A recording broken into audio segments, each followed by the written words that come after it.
the deep man for the Seminoles. He returned the opening kickoff of their win against Boston College last week for a touchdown.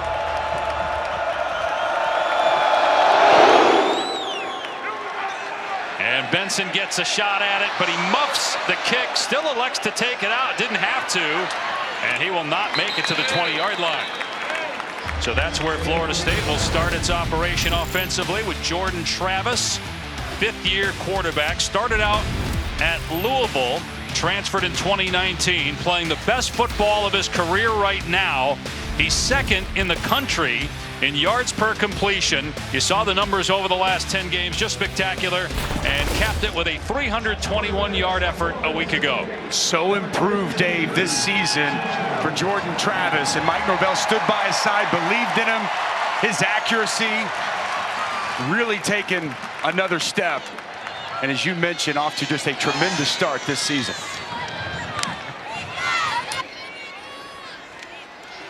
Off play action, a shot downfield on the first play, and it's incomplete. Gavin Holmes defending big Johnny Wilson, 6'7", 235 pounds, and the pass just a bit underthrown. Similar to what we saw last week against this secondary of Wake for the Clemson wide receivers. Big targets, they made a lot of plays down the field, and Johnny Wilson, just an imposing force at 6'7", 235. Jordan Travis wasting no time taking a shot here early. So on 2nd and 10 from the 17. Another pass play. Travis over the middle, caught for a first down. Past the 40 is Johnny Wilson. Arizona State transfer who had 12 catches last year, already 14 this year. That one goes for 24 yards.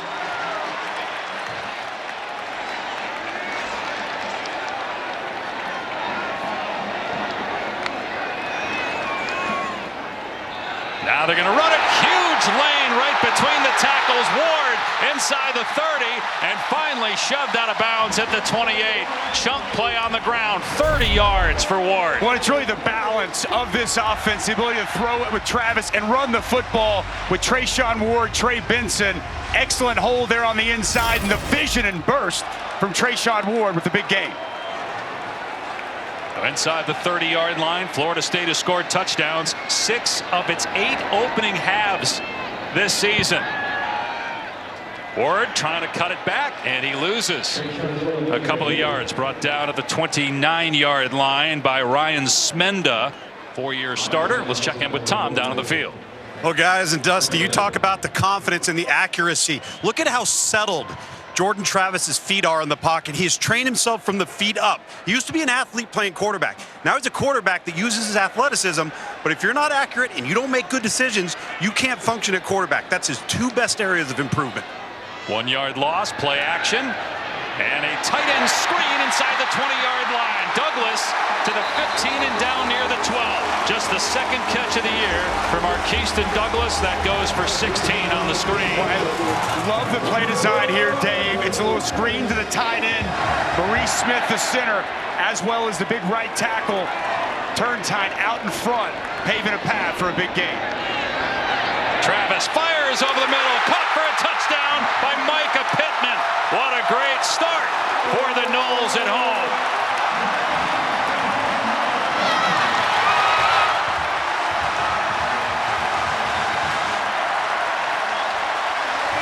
The Oregon transfer who's from Tampa.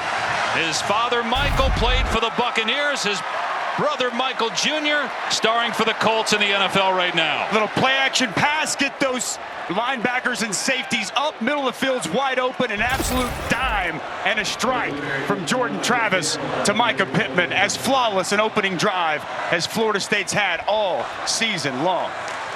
Took just under 2 minutes, 6 plays, 83 yards. The Wake Forest defense struggled last week, and a slow start for the Demon Deacons to start this game. Penalty marker down after the made point after. Thrown at the 2-yard line. We said at the outset that Jordan Travis playing the best football of his career. 12 men on the field, that is decline. And boy, Travis was delivering dimes on that opening possession for Mike Norvell. He's got the Noles off to a 4-0 start and a 7-0 lead early on. A lot of energy here at Doak Campbell Stadium, and the Noles on the board here early.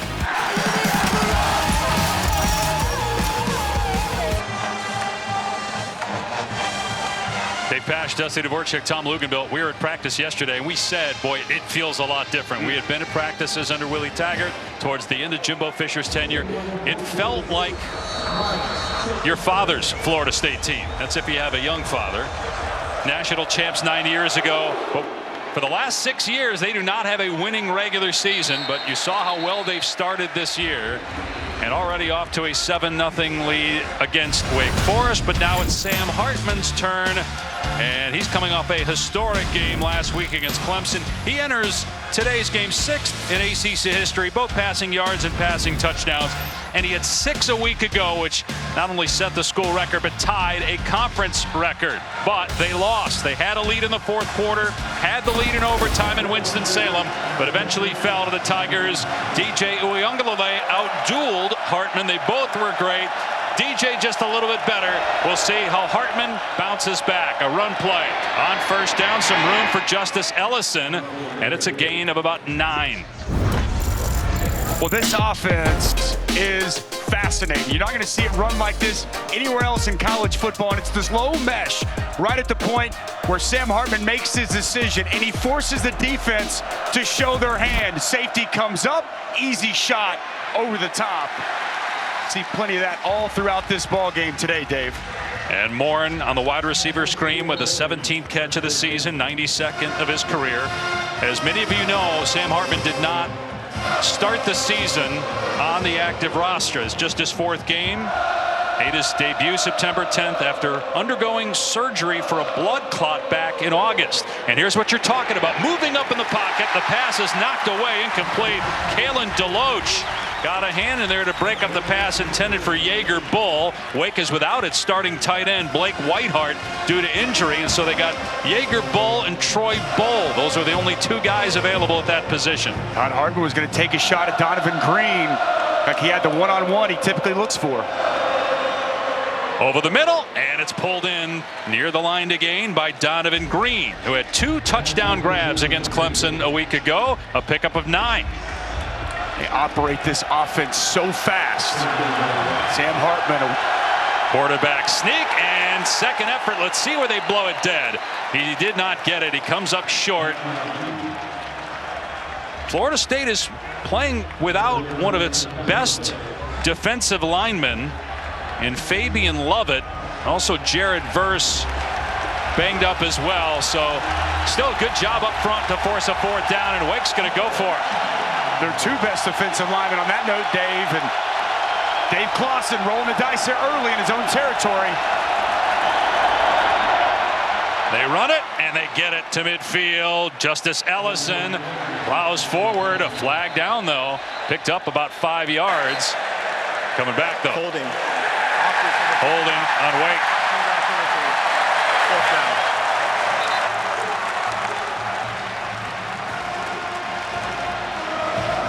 So you would imagine Wake Forest would just punt it away here.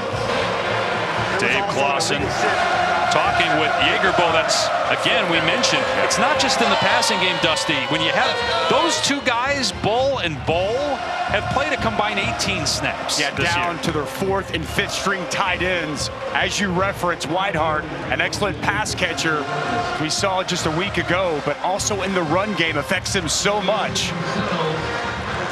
You see his absence already playing a role on the opening possession. Well, and Dusty, it puts more pressure on those outside one-on-ones because Florida State doesn't have any reason to respect the interior passing game. More on to punt. Micah Pittman, who had the touchdown catch on the opening drive, is back as the return man. There is some wind here, and you see it get caught up in the wind and check up and go out of bounds around the 27. So Florida State's offense back on the field. 4 minutes in, already leading 7-0. 37-yard punt and no return. Jordan Travis has been lights out the last few games, and in talking with Jordan this week and the coaching staff, they say the biggest difference is confidence. It was gone.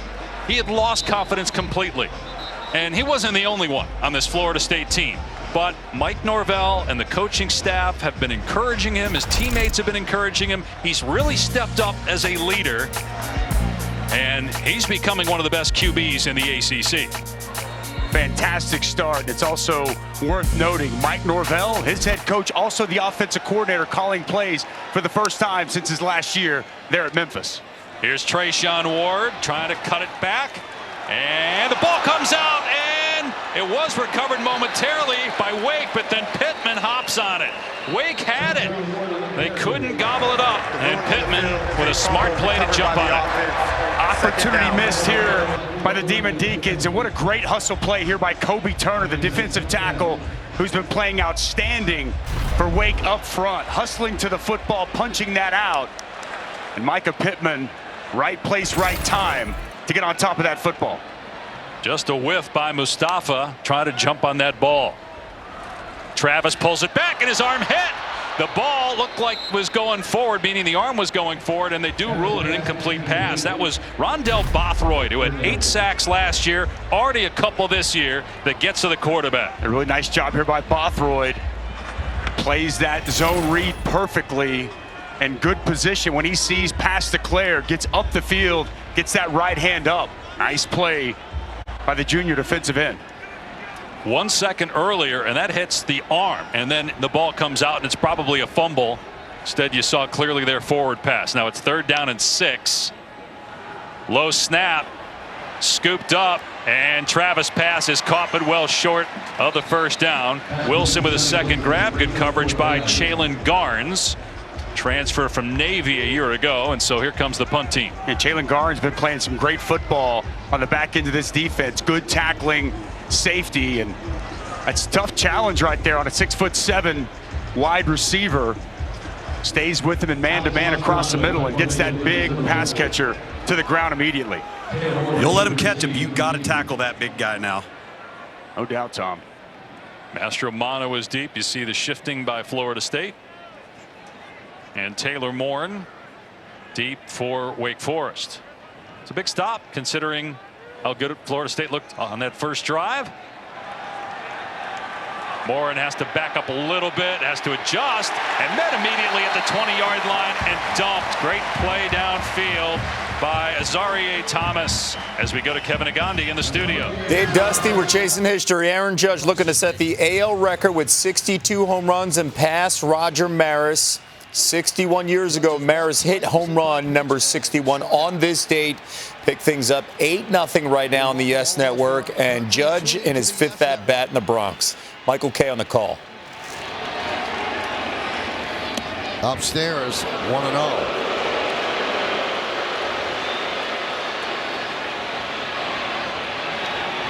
Watkins didn't like that ball. He tosses it into the Yankee dugout and gets another specially marked up ball that they put in when Judge comes to the plate.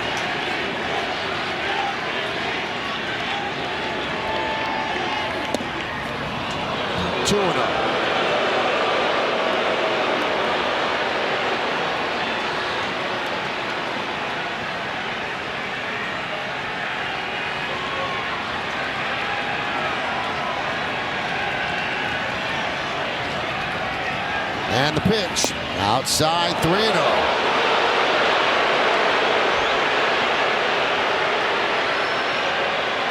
Watkins is hearing it from this crowd.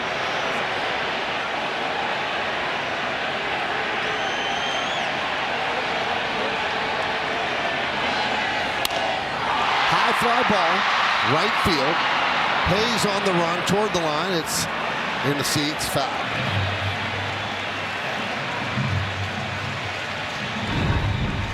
Got a 3-0 fastball.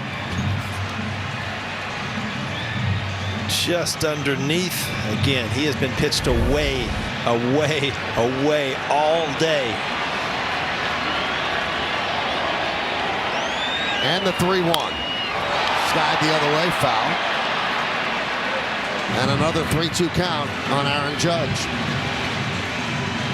No, that was a four-seam fastball. That's meant to be thrown as a strike, not pitching a rounding there. That pitch right there is a pitch that he can handle.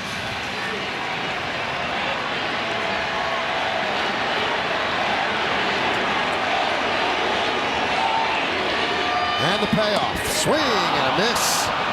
Judge strikes out. He had an opportunity, but he could not connect here to go long distance. Again, still sitting on home run number 61. 8-0 Yankees. Back to you, Dave and Dusty. So Judge strikes out. So the 62 watch continues. As Aaron Judge trying to break Roger Maris's American League record. Here, Wake Forest on the move to the 32-yard line midway through the first quarter. Trailing 7-0. Pass play here. Hartman throwing to Turner out of the backfield. Couldn't handle it and then got belted by Dent to make sure that he didn't hang on near the 30-yard line. They don't throw to the running backs out of the backfield very much in this offense. Just 5 catches collectively between Turner and Ellison. And as you've seen throughout this drive while they were showing Aaron Judge, the patience within this offense from the quarterback making a decision, the running backs finding a hole, it's impressive. Turner in trouble in the backfield and down he goes. Slicing in there to make the play was DJ Lundy, who sometimes plays fullback on the other side of the ball. That's a loss of a yard or 2. Really nice job here by Lundy, just picking his way. As I kind of referenced, Turner very patient with the ball and a nice tackle behind the line of scrimmage. Adam Fuller's been dialing up a lot on 3rd down this season. Let's see if he comes after Hartman. On 3rd and 12, Hartman surveying, fires to an open man, and a nice grab by A.T. Perry, picking up 15. And a first down. Second catch for Perry. Often the go-to guy for Hartman on 3rd down. No pressure and plenty of time for Hartman to stand firm in the pocket. And boy, the catch radius of A.T. Perry so impressive. 6'5", long arms, goes up and grabs that football. First team All-ACC last year. Hartman has somehow Perry got free. The mesh messed with everybody because all of a sudden Perry was open. It took a little while, but eventually Hartman saw it, and they're inside the 10 now, 1st and goal. It's so unique. Dave Clawson has done such an incredible job with this. Big reason why they've been to 6 straight bowl games and took Clemson to the wire last week. Here's Hartman again, and that one too long for Perry. He did have Renardo Green in coverage. And what's fascinating is you'll see Sam Hartman there walk up with the running back almost all the way to the line of scrimmage before he pulls it out and tries to locate his big wide receiver. The offense is fascinating and tough to stop, but especially when you've got a quarterback like Hartman making the decisions. Play 11 of this drive for Wake Forest. 2nd and goal on the 7-yard line. Hartman to the air, steps up, being chased. He's inside the 5, and he gets drilled at the 2-yard line by Jamie Robinson. First team All-ACC last year. It'll be 3rd and goal from the 2. And talking with the Wake coaches, it's not surprising to see how sharp Wake Forest looks offensively. We wondered how would they bounce back after a heartbreaking loss. Dave Clawson told us we got 39 players on our roster in at least year 4. So it's not surprising that they look good here, trying to bounce back and tie the game. But a huge play here on 3rd and goal from the 2. They'll keep it on the ground with Turner, and pushing the pile, may have gotten in, waiting for a signal. They're going to mark him short. It'll be 4th and goal. See Turner just trying to pick and find his way, nowhere for him to get in. I think Dave Clawson's going to go for this here, Dave. You agree with the move? I do. Drive all the way down the field. This defense for Wake Forest throughout the course of the season has given up a lot of points. Put together this drive. They don't want to come away with just 3. It's another time you miss Blake Whitehart, the tight end. He's got 3 touchdown catches. Mike Norvell's going to call a timeout here. Sorry, timeout. Florida State. The first of the half. Timeout. So 2 timeouts remaining for the Seminoles. 4th and goal for Wake. Looking to tie the game here in Tallahassee.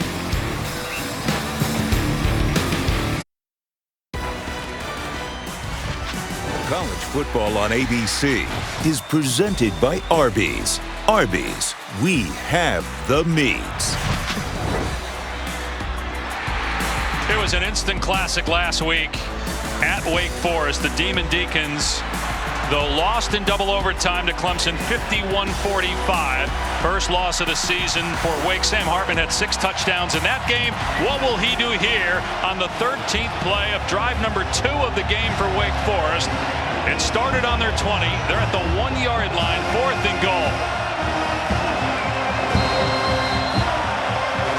Heavy people in here right now, Dave. Multiple tight ends in. Feel like they're going to give this to Christian Turner.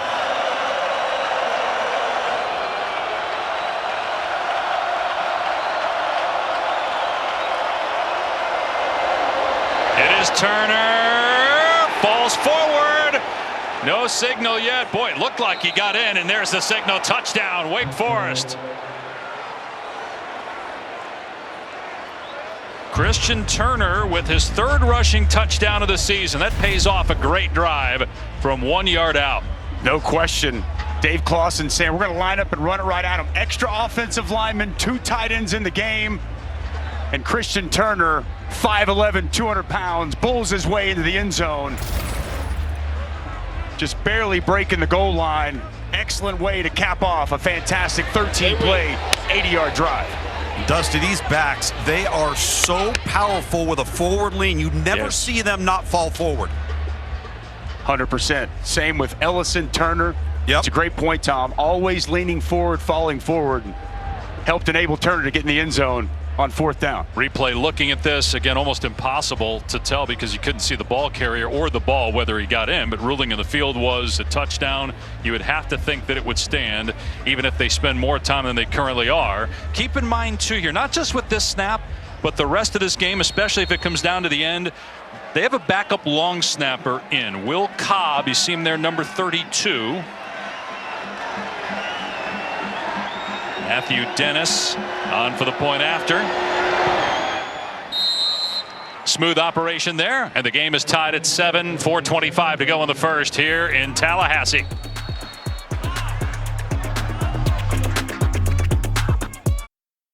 Yeah, I'm up on the cloud, ain't coming back down. Yeah, I'm up on the cloud, ain't coming back down. I got a good feeling. I got a good feeling. Second-ranked matchup in series history between Wake Forest and Florida State. I can't reveal just yet the other one because it's our Athletic trivia question. Great drive, great rebound by Wake Forest after Florida State's impressive touchdown drive. 13 plays, 80 yards, and on 4th down, they punch it in from a yard out. See if they kick it to Trey Benson. This is in the field of play, and he will not call for the fair catch. Benson past the 20, and a good job at the 27-yard line by Fields. Well, as we mentioned, the balance of Florida State offense, they've run the ball so well, leading the ACC, and the threat of run really has the linebackers and safeties up the field, setting up play-action pass. And you'll see on both these occasions on the opening drive, middle of the field wide open for Jordan Travis to locate targets and execute this offense. 4 for 6 for Travis with a touchdown pass, 6 touchdown passes, only 1 pick so far this season. Lawrence Toafili is the running back. They like to throw it to him sometimes, and sometimes downfield. Play fake. Travis in trouble. Gets out of there. And tucks, slides, and then gets hit at the 22. Right in front of an official, but they're not going to throw the flag. Tyler Williams had pressure, and then you saw the slide, and clearly there was contact after the slide. Very surprised here. Jasheen Davis isn't going to draw this flag. Typically, once a quarterback goes to the ground, gives himself up, and allow any kind of contact right on the knee of Jordan Travis. That's a head-scratching no flag.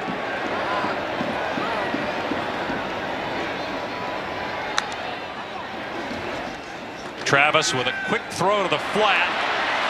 And up past the 30. Wilson breaking tackles, dragging everybody all the way to midfield. field. That's a gain of 24. Love the kick out block by Micah Pittman on the outside. And this is 6'7", 235. We referenced it earlier. So tough to tackle as he runs through multiple Deacon defenders for a big pickup. It's already 3 catches, 52 yards for Wilson. Travis in trouble, gets drilled as he hoists it, and boy, Pittman was wide open, but there was enough pressure on Jordan Travis where he really couldn't settle down before he had to launch it. Was good pressure. One thing that illustrates, he wasn't able to locate Pittman running wide open on the over route, but eyes stay down the field. He's got that athleticism, the escapability, and in previous years, he's just looking to run. In these situations this year, he's constantly keeping his eyes down the field, trying to locate a target. Unable to connect there with Pittman. Here's Toa Philly. And after a gain of 1, he's knocked down by Davis. At 6:30 Eastern, the ACC Huddle crew will have highlights and complete breakdowns of all the afternoon games and get you ready for Georgia Tech and 24th ranked Pitt at 8. And after the game, full post-game show to wrap up the night on ACCN and the ESPN app.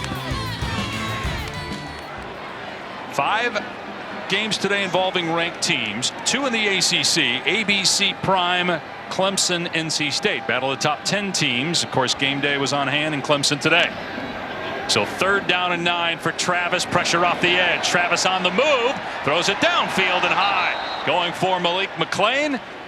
4th down. Boy, after that opening drive where Florida State went right down the field on Wake Forest defense, Brad Lambert, the D coordinator, has set them up well the last 2 possessions. And watch the way they use 3 Malik Mustafa. Malik Mustafa, really talented safety. Used him to spy a couple of weeks ago against Vanderbilt. I expect to see that all throughout the day here, Tom. Well done. Yeah, and I'll tell you, the left side of the offensive line for Florida State really struggling to handle Jasheen Davis, number 30. They've got to get that short up with the left tackle, Darius Washington. No Robert Scott and no Bless Harris for the Seminoles at tackle. Punt angled toward the near side, and it takes a Florida State bounce inside the 10-yard line. Mastromanno with a good punt. They'll mark it at the 9 as we go to the studio.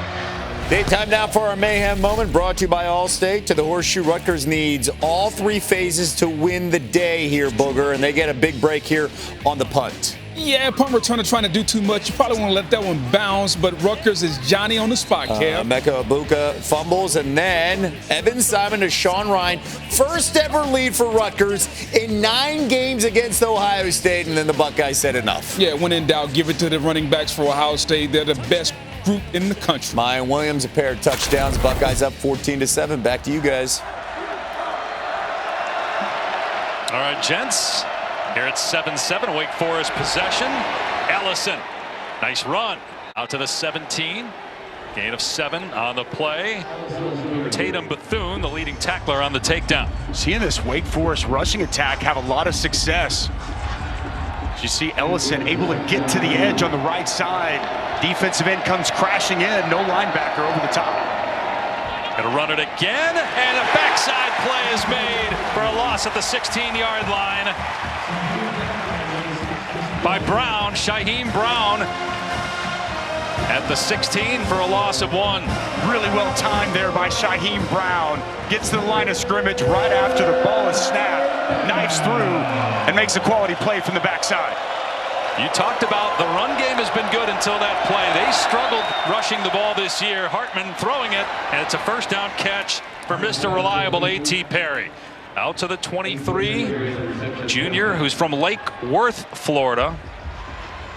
Comes into this game with 19 career touchdowns, 5th-year senior, 26 consecutive games with a grab. Saw them last week take a lot of shots down the field, working much more the intermediate routes here so far. To the air again, Hartman looking, firing down the seam, and we'll see if they throw a flag. Yep, here comes a flag for interference. The defender had his back turned to the ball, never looked. Jaeger Bull put up his arms, and DJ Lundy guilty of pass interference. And Lundy's in good shape. Pass interference. Defense number 46. 15-yard penalty. Automatic first down. He's in good shape here, Dave. Just never gets his head turned around and continues with his forward momentum through the wide receiver. That is, by definition, pass interference. Got to get that head turned around and make a play on the football. Hartman saw that the back was covered, so he just takes off and runs, and spilled by Robinson. Pick up a 5 or 6 that time. Seeing really good decisions made here so far, Tom, by Sam Hartman. Third time he's elected to run to get positive yards. Yeah, and I'm not so sure that wasn't designed, because they're counting numbers in the box, and Florida State was light in the box, and then when the back went out, they got even lighter. And that was a nicely designed play. Sam Hartman tucking it, getting positive yards. Look at the 2 high safety here. That gives them a light box. Run it again. And oh, what a sweet move by Justice Ellison. Eventually Florida State's D swarms, but that was a great move. He probably should have gained nothing. He picked up about 5, close to the first down. Looks like he'll be just short. Third down coming up. Final seconds here of the opening quarter. As you said, sweet feet there by Justice Ellison with the jump cut, leaving the Seminole defender hugging air. 1 quarter in the books between number 23 Florida State, 22nd ranked Wake Forest. The game tied at 7 here in Tallahassee on an 85-degree day. Back after this message and a word from our ABC stations.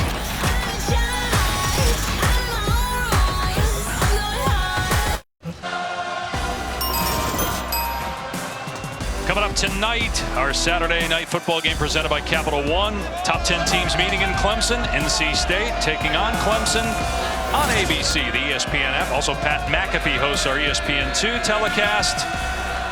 18 unbeaten FBS teams left, 4 in the ACC, all in the Atlantic Division, and playing on ABC right now. And then tonight, you got unbeaten Florida State. Wake Forest trying to hand the Noles their first loss. They just picked up 3rd and 1 with a run by Justice Ellison. We touched on just how veteran this Wake Forest team is, and the close win over Liberty by 1 point. Then the heartbreaker against Clemson, but they have responded after getting down 7-0 2 minutes into this game.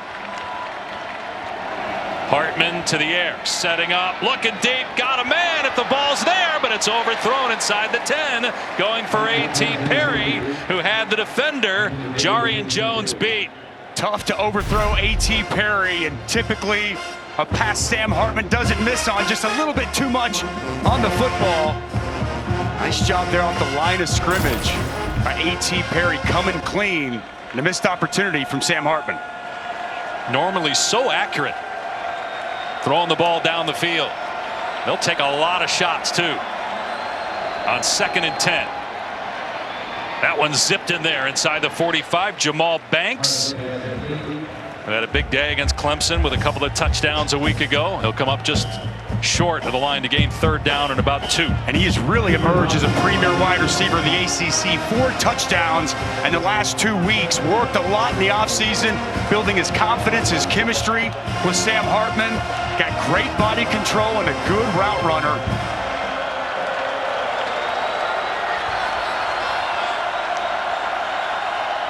Hartman's going to hand it off, and getting the edge is Ellison inside the 35, inside the 20, inside the 10, and then finally smoked out of bounds. On the right. 62 on the right. But inside the 10-yard line. Officials timeout. 1st and goal, gain of 34. Devontae Gordon on the right side doing a good job helping allow Ellison to get to the edge. A big pickup, this Wake Forest rushing attack. It's been impressive here early. Got an injured Florida State defensive lineman, Malcolm Ray. Back in a moment.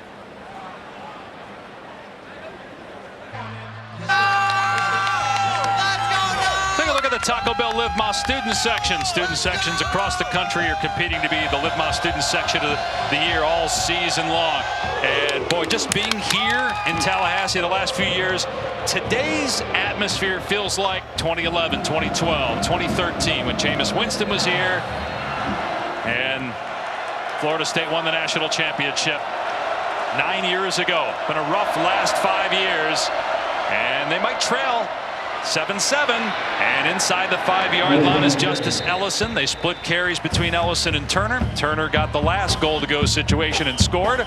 It'll be 2nd and goal from the 4. Counter action there for Ellison. Good vision to get back inside. Seen a lot of things off the edge. Ended up between the tackles there with the running back. Hartman on the rollout. Nowhere to go. Now throws. And just behind Perry.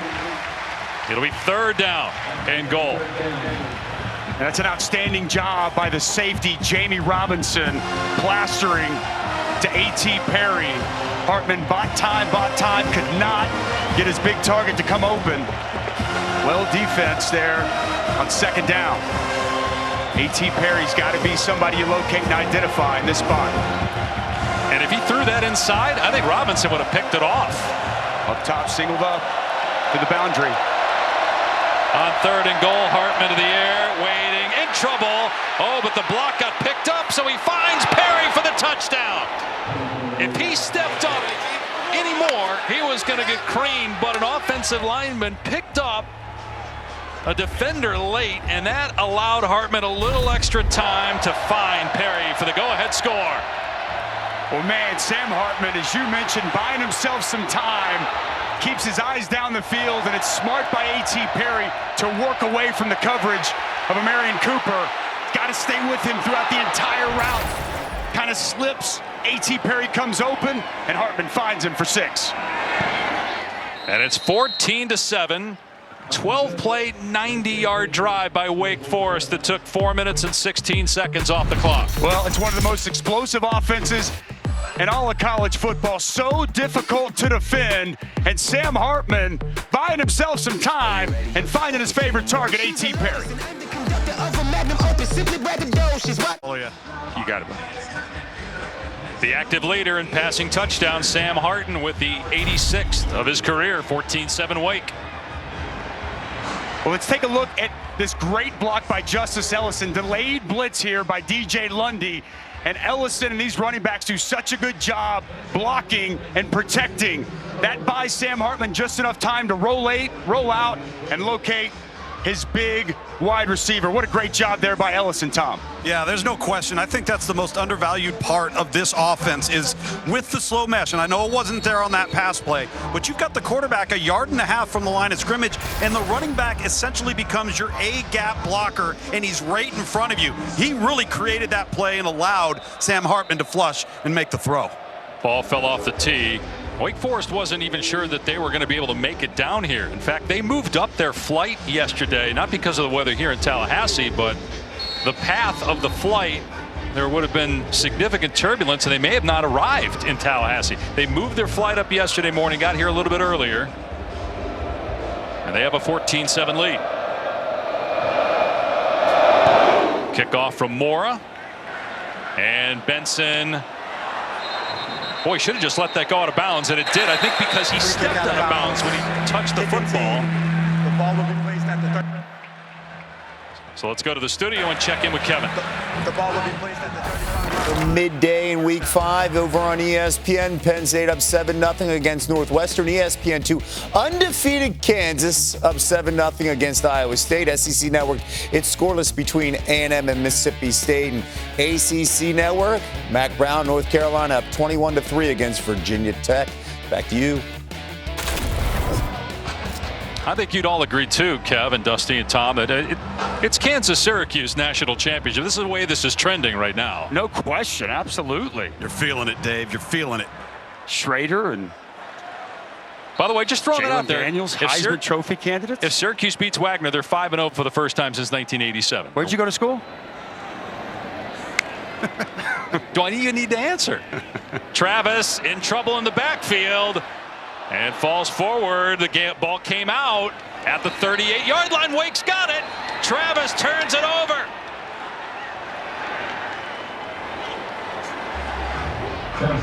Jalen Hudson was there defensively for Wake Forest. Was a designed quarterback run. Watch the effort from 15, Tatum Bethune. From the backside. He's going to chase this down and make an excellent play, ripping underneath and getting that ball out. Outstanding job by Bethune. Now you watch Hudson here come backside, force the fumble, and then hard to see who came up with the football. Might have been Hudson for Wake. Thank you for that, Dave. Yeah, Jaden Hudson, excellent job with the effort, punching that ball loose. for the Demon Deacons defense. Wake Forest so good at taking the ball away from opponents. Hartman grabbed and thrown down at the 40-yard line by Robinson. Wake Forest had 18 consecutive games with a takeaway until last week. Did not get one against Clemson. They had 6 against Florida State last year in a Demon Deacon victory. 34 of the last 36 games, Wake has at least one takeaway. See Adam Fuller there dialing up a little bit, bringing Jamie Robinson from depth. Hartman going to throw, checks it down, wide open is Christian Turner. A breakdown defensively, nobody had the back, and it's a gain of about 18 and a first down. It looked like Caleb DeLoach. Man-to-man coverage, running back out in the flat. And as he's working his way out, stays with the running back, or the wide receiver over the middle. Just a blown coverage out in the flats and an easy pickup for Wake Forest. Turner straight ahead, dragged down at the 20-yard line. After a gain of 2, Patrick Payton making another play defensively. We touched on this at the outset, deserves to be repeated. Fabian Lovett, Jared Verse not playing. 2 best defensive linemen for Florida State. Verse was such a force in that opener against LSU. Going to be a real difference maker, and Lovett, the leader of this football team. Hartman stepping up, and he throws to the end zone more and can't come up with it. Boy, Hartman took a shot that time from Brown. He stood in there, though, and almost completed the pass downfield.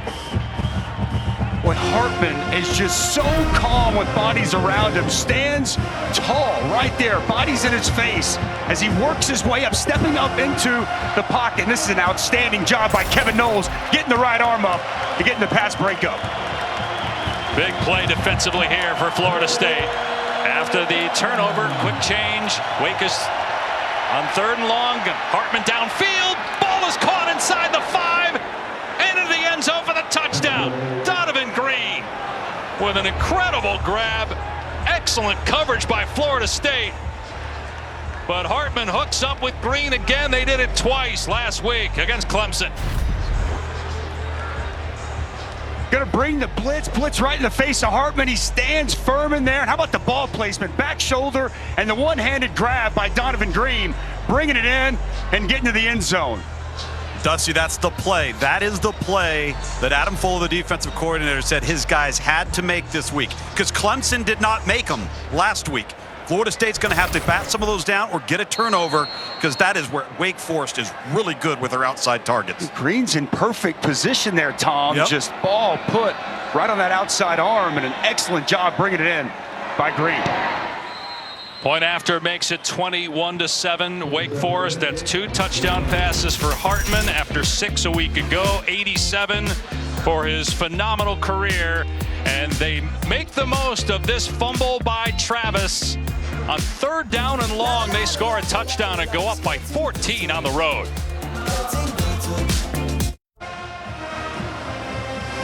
College football rankings brought to you by Chick-fil-A. Another top 10 team goes down, but it's on the road at Ole Miss. Ole Miss playing really well. Kentucky falling. At Oklahoma State Baylor right now. Cowboys up 9-3. NC State Clemson tonight on ABC. Dave Pasch, Dusty Dvorak, Tom Luganbill. We talked with Dave Clawson this week. He said, I am not concerned at all about the leaders in that locker room handling what happened last week. And then the uncertainty of whether this game would be played at all because of the hurricane. And this veteran team has shown up. Off to a great start. Here's Trey Benson. Big return past the 40. Oh, the kicker made the play at the 45. Otherwise, that would have been 2 touchdowns in 2 weeks for Benson. Let's take a look at this slow mesh Wake runs and give you an idea of just how difficult it is on opposing defenses. The linebackers, the safeties, they don't know what to do. Whether it's pass, you see, linebacker frozen, stepping up, doesn't know where to go. Middle of the field is open. Same thing on run. Confusion. Deloach, Bethune, don't know what's what. Can't tell where it is. That one's a give, and it freezes those backers just long enough to spring the runs off the edge. Great response by Wake Forest after Florida State scored 2 minutes in and Wake could do nothing on its opening drive. It's 21-7 Demon Deacons, but a long way to go. Good start with the kickoff return by Benson, and now here's Trayshawn Ward moving the pile all the way line to gain to the 45 of Wake Forest. Yeah, Dylan Gibbons, Notre Dame transfer down there blocking. This is the bread and butter. Their counter, pull backside guard, pull the tight end across the formation, and a good piece of physical running from Trayshawn Ward. Get back to running the football on the ground. In trouble in the backfield is Ward. Wrapped up by Kobe Turner, a grad transfer from Richmond, who said he made a business decision to come to Wake because he thinks it'll help him get to the next level. Well, Kobe Turner's been fantastic for this defensive line. You see him just get up the field right now, north and south, create that penetration, and force the negative play. So 3-yard setback, 2nd down and 13. Play action. Travis looking downfield to the sideline, incomplete. He was going for Johnny Wilson.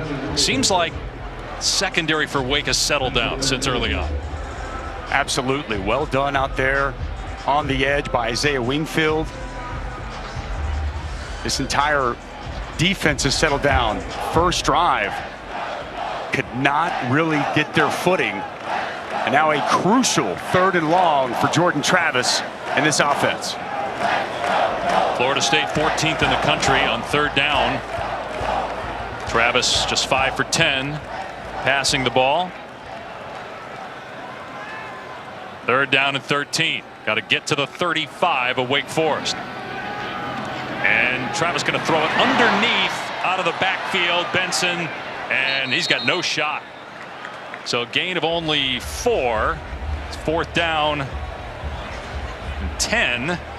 They're 0 for 3 on 3rd down today. Florida State will have to punt it, try to pin Wake Forest deep in its own end. Yeah, Tom, that was a very conservative play call there, almost as if that was the idea from the snap. It was a drop 8, only rush 3, wasn't much pressure. 8 guys sitting back in zone coverage, eyes on the football, and as soon as Benson gets the ball, it's Demon Deacons all over him. Yeah, and I think they're resigned themselves to the fact that if we keep the ball in front of us, we're going to be a good enough tackling football team to make Florida State earn it. Mastromanno is pretty good at pinning teams deep. He did it earlier. This time can't, though, as that took a hop forward. He did it earlier and landed it about the 12, and it went out of bounds at the 10, but not this time. Well, you think about the end of Jimbo Fisher's run here. I mean, they were 59-9. They were a national power from 12 to 16, won the national title in 2013. Then towards the end of Jimbo Fisher's run here, they had a 500 season. He left. Willie Taggart came over. That didn't work, so they hired Mike Norvell. 0-4 last year, but 4-0 this year. First time since 2015. Ranked for the first time since 2018. And they got a tough schedule here. 2 huge games after this one, NC State and Clemson. So we'll know for sure whether Florida State's back in the next few weeks. Waiting for a hole to open is Justice Ellison, and it's a gain of 3. 2nd and 7 coming up. One of the premier programs in college football for 3 decades at least. And just odd to see them not talked about as one of the marquee programs. And Mike Norvell is doing a nice job here in year number 3. To the sideline, incomplete. Donovan Green, the intended receiver. Renardo Green, no relation. In coverage that time in a 3rd and long. This crowd starting to come alive again now. Well, take a look off your right side. 5, Jared Verse is in the game. Has come in on a couple of 3rd downs. Playing hurt, but trying to give this team a spark, especially on 3rd down. But you're right, we've barely seen him because he's injured. Just trying to give him something in a couple of plays. Hartman's pass is caught and breaking a tackle to get the 1st down. Keyshawn Williams. That's another 3rd and long that Wake Forest is able to convert. 13-yard gain. Well, that's good strength there by Williams to fight through, but if you're Florida State, you got to get Williams on the ground, short of the sticks. 3 no defenders in the area, and Williams takes Dent for a ride in the 1st down. Justice Ellison running here, straight ahead. Out to the 43-yard line. It's a team that had 21 rushing yards against Liberty a couple weeks ago, but they've been able to run the ball successfully against Florida State here. They've got over 100 rushing yards here in the 1st half. injured Seminole. Jarian Jones, defensive back, shaken up. Booger and Kevin back in studio. Alabama up 21-0 over Arkansas. The big story is this. Reigning Heisman winner Bryce Young landing hard on his shoulder there, Boog. And then the next throw, that doesn't look good. Yeah, something's very uncomfortable. You can see he had his kind of right arm extended, put a lot of pressure on his shoulder. He goes in the tent, and you can tell that shoulder doesn't feel good. Yeah, from the tent to the locker room, we'll keep you up to date. Freshman Jalen Milroe is in. He has a rushing touchdown from the quarterback position. Dave, back to you.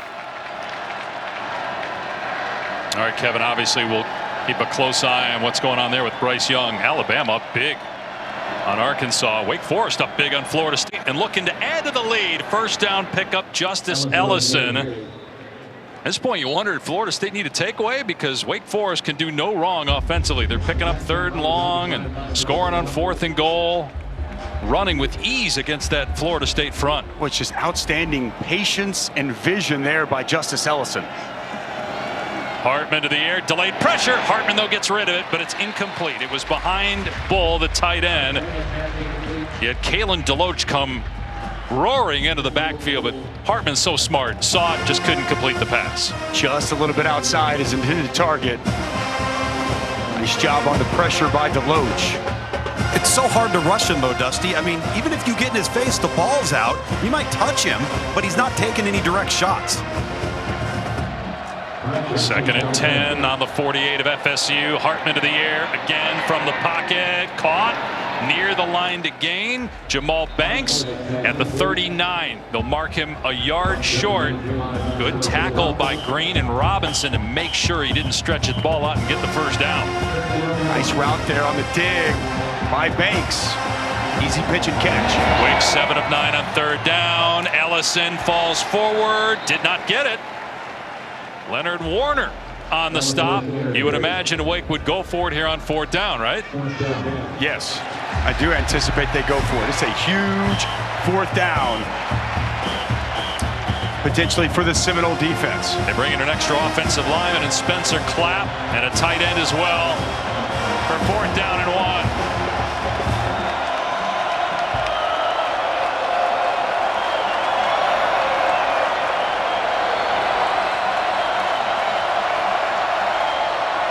Ellison gets the first down and more.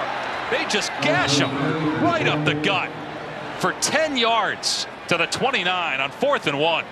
Boy, Javonte Nash, 53, really does an excellent job washing everything down, and Ellison hits it right behind him.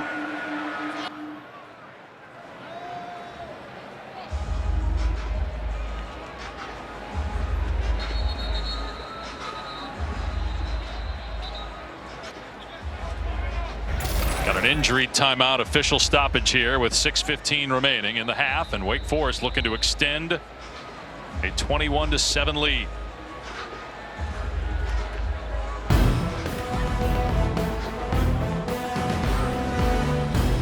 Don't forget Sunday NFL Countdown, 10 a.m. Eastern tomorrow. One-on-one with Jalen Hurts, who's playing great football right now. And then on Monday night, Rams-Niners NFC West showdown. Hartman to throw. Ball is tipped at the line and incomplete. Dennis Briggs was there, got a hand up, knocked it down. The link there from Dennis Briggs. Defensive end can play inside, outside. And as Tom touched on earlier, tough to get a real clean shot on Sam Hartman. Just gets his hands up and gets a paw on the football. How about that pass protection by Justice Ellison again? Keem Dent coming from his safety spot. And Ellison just dumped him. 2nd and 10. They're going to run Ellison. And he's drilled. Tatum Bethune, transfer from UCF where he was a starter last year. Drilled him in the hole. 3rd down. He's been impactful for this defense. A thumper. You feel his presence when he hits you. Big stop there on 2nd down. And Florida State get off the field on 3rd down. Looks like they're bringing pressure. Wake 7 of 10. 3rd and long. Hartman in trouble. Gets rid of the pass downfield. Incomplete. A lot of contact. And a flag. Donovan Green Being covered downfield by Cooper. And they're going to get Cooper for pass interference. This will be a first down. Defense number 13, 15-yard penalty, automatic first down. But how about Sam Hartman's ability to hang in there knowing the shot is coming and at least give the officials the opportunity, right, to throw the flag. Even if the ball's not caught, you get a pass interference. Saw it time and time again a week ago from Clemson. Dial up a zero blitz, too many to protect. Just going to trust Donovan Green out there in a one-on-one situation. And I just thought it was panic out of Cooper. Just panics. He's in good shape, and he panics and grabs onto Green, drawing the easy flag. Wake Forest looking to go up 28-7, trailed 7-0 2 minutes into the game. Hartman, a couple of pump fakes, and now just throws it away. There's a penalty marker down as well. Offensive lineman down the field, thinking that was going to be a screen.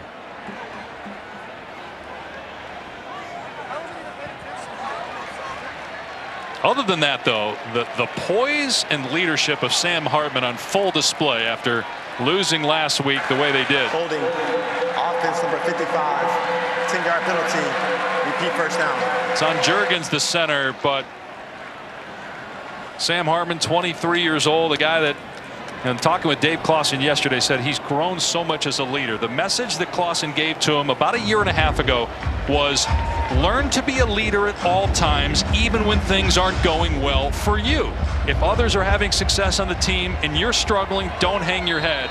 He really took that to heart and has become the face of this team and the voice.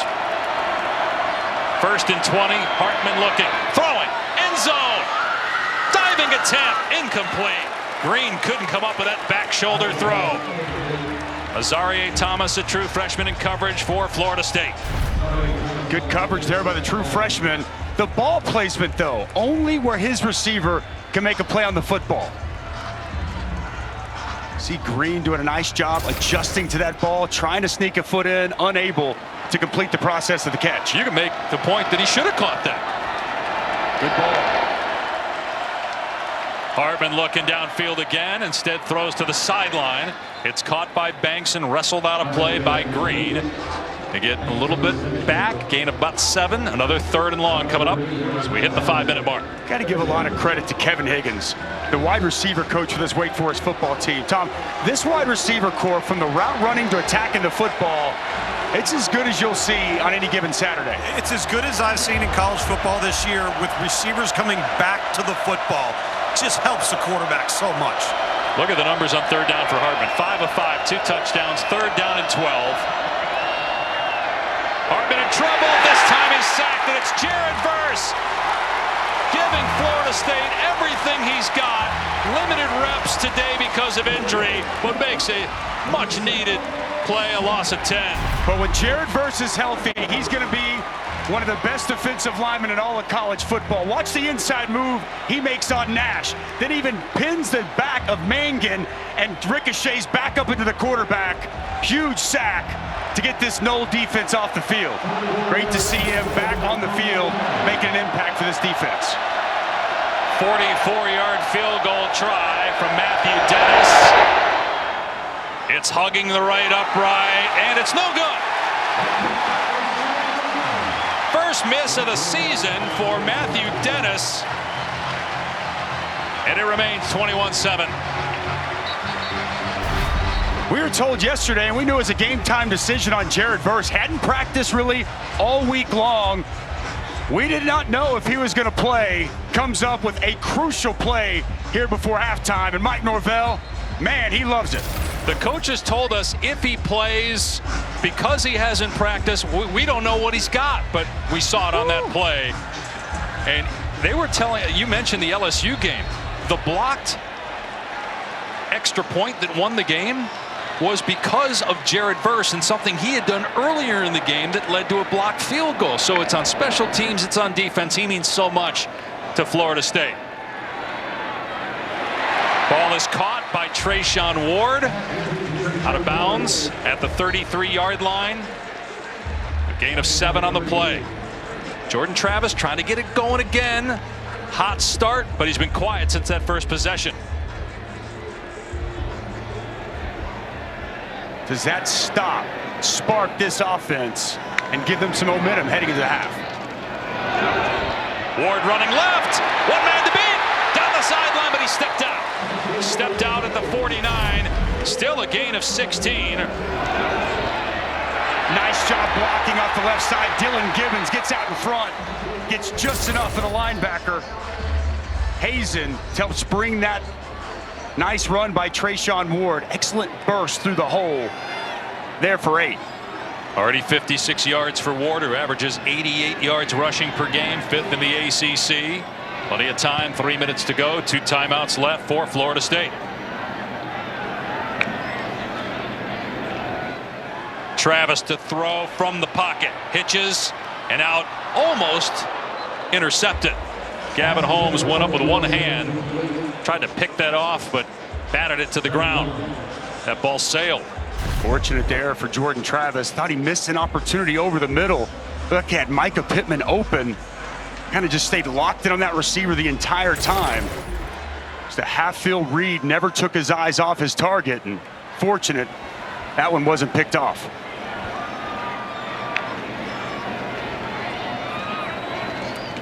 High snap, run play, down to the 47 is Trey Benson for about 4 yards.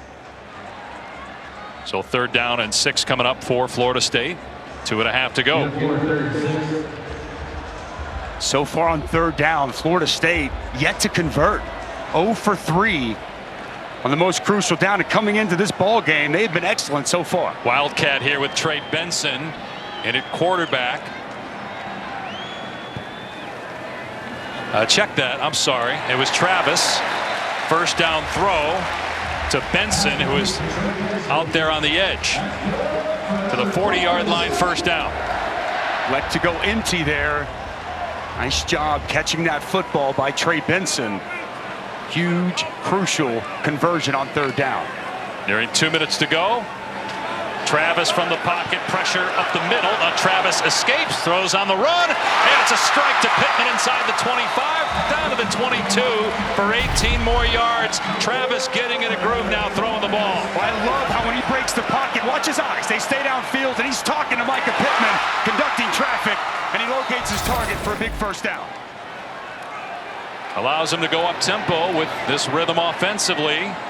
Officials waiting, though, for Wake Forest to sub. They run it off the right side. Benson doesn't get much. Davis there. On with Jones for Wake. Florida State can take its time here. 1:44 and counting and 2 timeouts. Really important here, Dusty, that they get some points on the board. Keep in mind they deferred the kickoff, so Wake's going to get the ball coming out of the 3rd quarter. Got Toa Philly in the backfield. Again, they like to throw it to him. Does have 27 carries on the season as well through 4 games. Here comes number 28. Jump cut in the hole and dragged down inside the 20 at the 18-yard line by Evan Slocum, a backup safety, and a timeout called here by Wake Forest because they want to get the ball back with some time on the clock and some timeouts. Let's go to Kevin while we have a moment in the studio. Hey, State Farm halftime report just minutes away. You were commenting about Wake Forest and the emotional swing, and now we're seeing Florida State respond. Yeah, it's amazing. The transfer, Jared Verse, makes a stop, forces a missed field goal, and now a game of momentum happens. It's amazing how these young kids respond to momentum. Really important, as Dusty mentioned, that Florida State gets some points here with Wake getting the ball to start the 2nd half. Absolutely. They need to score here, if only for confidence they need it. Highlights coming your way. A top 10 team goes down, plus the very latest on Bryce Young and his shoulder. Back to you guys. That's really the news of the day for Young, given how Alabama has looked so dominant all season and today. Last check up 21-zip. So Kevin and Booger will have that for you at halftime. Minute 16 to go. 3rd down and 6 for Florida State with a little bit of momentum. Keep it on the ground with Toa Philly straight ahead. And a 1st down pickup to the 11-yard line. Gain of 7. Back to that counter. They're going to stick to it. Cameron McDonald, the tight end, comes across. Another good block. 75, the left guard, Dylan Gibbons. It's the identity of this offense. Toa Philly again. and met in the hole. Able to keep the feet moving and pick up a couple. 58 seconds and counting, and Dave Clawson going to call another timeout. That'll leave Wake with 1.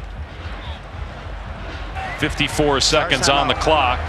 Wake Forest, they're second at the half. And it would be 30 seconds. You think about the momentum that Wake Forest had, and then the missed field goal, and the play by Verse on 3rd down. And now Jordan Travis starts to look like he did on that opening possession. Trying to take all the momentum back heading into halftime. And you think about that drive, Wake's going to score, go up 3 scores before half. All of a sudden you get that big stop, force the missed field goal, and now you're in prime time position. And as we talked about earlier, it is imperative that you come away with points here before you go into half. Wake Forest give Sam Hartman and this crew a lot of credit, though. After last week, the way they lost that game, having to go on the road, showing so much poise and leadership, getting this team out to a 14-point lead, trailed 7-0 just a couple minutes into the game. Gonna run it again here on 2nd down, and nowhere to go. Ward taken down in the backfield. Kobe Turner makes another play, and Wake calls its final timeout with 47 seconds to go. 3rd down and long coming up here for the Noles. Kobe Turner has been a one-man wrecking crew in the middle of that Wake Forest defensive front. Just getting up the field, penetrating, causing all kinds of disruption. On that counter, it takes a little bit of time with pullers coming around, and Kobe Turner, he's been great for them all season and really stepping up and having a huge first half for this defense. No, Dusty, you know it as a defensive tackle, the more upfield and disruptive you are, the more you make a back create. You know, backs have landmarks. We want to get from here to here. We want to take the ball. We want to have a good mesh. But when you blow that up, the entire offense becomes off schedule. No doubt, Tom. Well said. Completely blew that play up, made everything off schedule. Johnny Wilson down here, one-on-one to the boundary. Big catch radius. Travis on 3rd down and long to the end zone in double coverage, incomplete. He was trying to hit his tight end Cameron McDonald. That was well defended by Mustafa. And 4th down, Florida State will have to bring on the field goal team. Bothroyd got some pressure that time for the Deacons. Jordan Travis taking a shot as he delivers the throw. That's a tight window throw. Unable to convert. Really kind of forced that ball in there to his tight end. Well done there on a big spot for Wake Forest defense. Surprised he didn't give Wilson a shot. I know. At that mismatch over there, Tom. Yeah. Put it up. Let him go. Use that length, that size. Go make a play. Yeah, no over-the-top safety either. Ryan Fitzgerald has struggled this year, and he missed again. He's now 4 for 8. His long is 30, and that one wasn't close from just 29 yards out. So it stays 21-7, and Wake Forest is out of timeouts with 43 seconds left for Hartman and company. Well, it's plagued this team throughout the course of this season. Fitzgerald to the right. Mike Norvell got to be a bit disgusted with that. Need those points before the half, but on the flip side of things, Dave Clawson absolutely loves the stop from his defense. You got to give Brad Lambert, defensive coordinator, a ton of credit. First year here with Wake, did an excellent job with Purdue. He had been here for about 10 years previously, and the way Dave Clawson's got this program going, he got the phone call and said, absolutely. Easy call to come back, and he's doing a nice job here today with this defense. And they're just going to run it here. But great job by Christian Turner to keep the feet moving. Like he was going to get dragged down from behind at the point of attack by Leonard Warner. Still picked up 4 yards. We'll see if Wake runs another play here. And that, Dave, the 50th play for Wake Forest in the first half. Wow. You want to start talking about as this game winds down, second half, 3rd and 4th quarter. What kind of toll does that take on this Seminole defense? They got to come up with a way of stopping the run, point blank. That's what this is going to come down to. Wake Forest with 119 rushing yards, and they came into this game 104th in the country in rushing.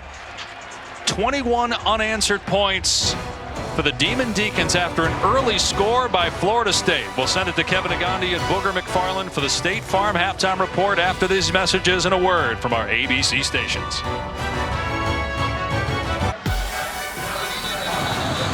Welcome back to ESPN's College Football presented by Arby's. An absolutely gorgeous day in Tallahassee, Florida. You're watching the ACC on ESPN.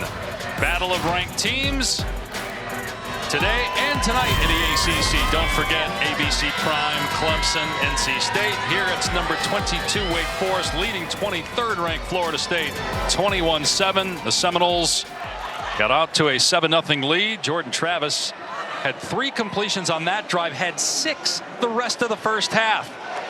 Mike Norvell's potent offense struggled after that opening drive where they went right down the field in 2 minutes and scored.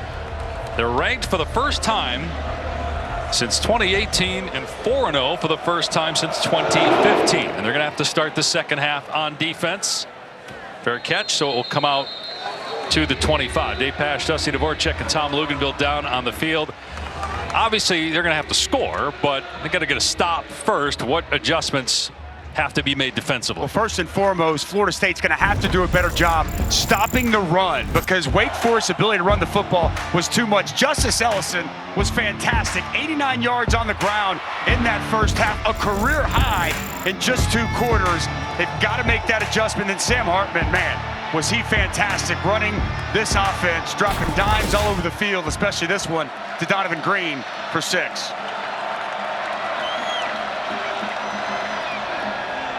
Run play, Ellison. Again, keeps the feet moving. We saw him do that the entire first half. Moves the pile all the way out to the 34 for a 9-yard gain. Let's check in with Tom. Fellows, 50 plays in the first half for Wake Forest. Talking to Dave Clausen, he says we have to have at least 50 in the second half. We have to negate their speed and their athleticism by wearing them out. And for Mike Norvell in Florida State, it's about 3rd down. And I don't mean just converting 3rd downs, staying ahead of the chains and staying out of 3rd and 8+. Well, got to get to 3rd down. They can't stop him on 2nd and short. Good point, too. Hartman on the run picks up the first down. That was one of the key factors in that first half. You know, 3rd down, Wake Forest averaging about 3rd and 4, 3rd and 8+ for Florida State. Hartman with time and another on-target throw to A.T. Perry, stiff arming down the sideline inside the 40, tried to hurdle Jamie Robinson. It was shoved out of bounds at the 37-yard line for 22 yards. Wait, A.T. Perry's got that great size, but you've got to be a better tackling team for Florida State. Excellent route, coming back, working to the football, a couple of stiff arms as he hits the sidelines. 6 catches already, 74 yards and a touchdown for Perry. 20 career touchdowns. Hartman waits forever and delivers another strike to Perry, and it looks like it's a first down for Wake Forest. Boy, Florida State just no answers defensively right now for what Wake is doing offensively. And no pressure there on Sam Hartman, as you mentioned, taking his time, riding that mesh, waiting until A.T. Perry comes open across the middle. Working the intermediate throws very well all afternoon. Wake Forest trying to get to 4-1 and hand Florida State its first loss of the season. Hartman checking it down to Ellison, makes the defender miss inside the 20, lowers the boom on another knoll downfield, and it's another first down. Keem Dent got the worst of that. He tried to bring down Ellison, gained a 10. It's man-to-man coverage, and that's Tatum Bethune. He's got to have Ellison out in the flats. He hesitated, waited, tried to see what Hartman was going to do. Hartman saw it, located his running back for an easy first down. Ellison up the middle, dives to the 13. A whiff by Jamie Robinson at the line of scrimmage. Kevin Knowles downfield made the stop, but that's 4 yards. Seeing these safeties really starting to come up, Tom. Jamie Robinson right there. They're trying to hold it at the snap and come up late and insert themselves in this run game. No doubt. I was just going to point out the same thing to you. They're trying to cheat late. Ellison waiting for the hole to open inside the 5. Dives for the end zone. Touchdown, Wake Forest. 27 unanswered points by the Demon Deacons with a point after coming.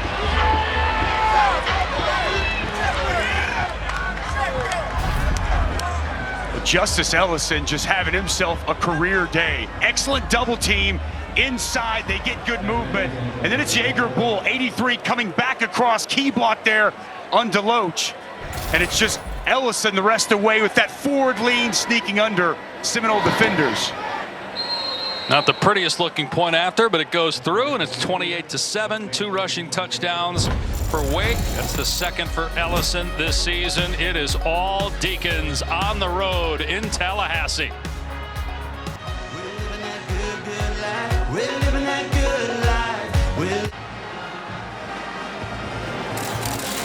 All right, time for our Aflac trivia question. When was the last time Wake Forest beat Florida State here in Tallahassee?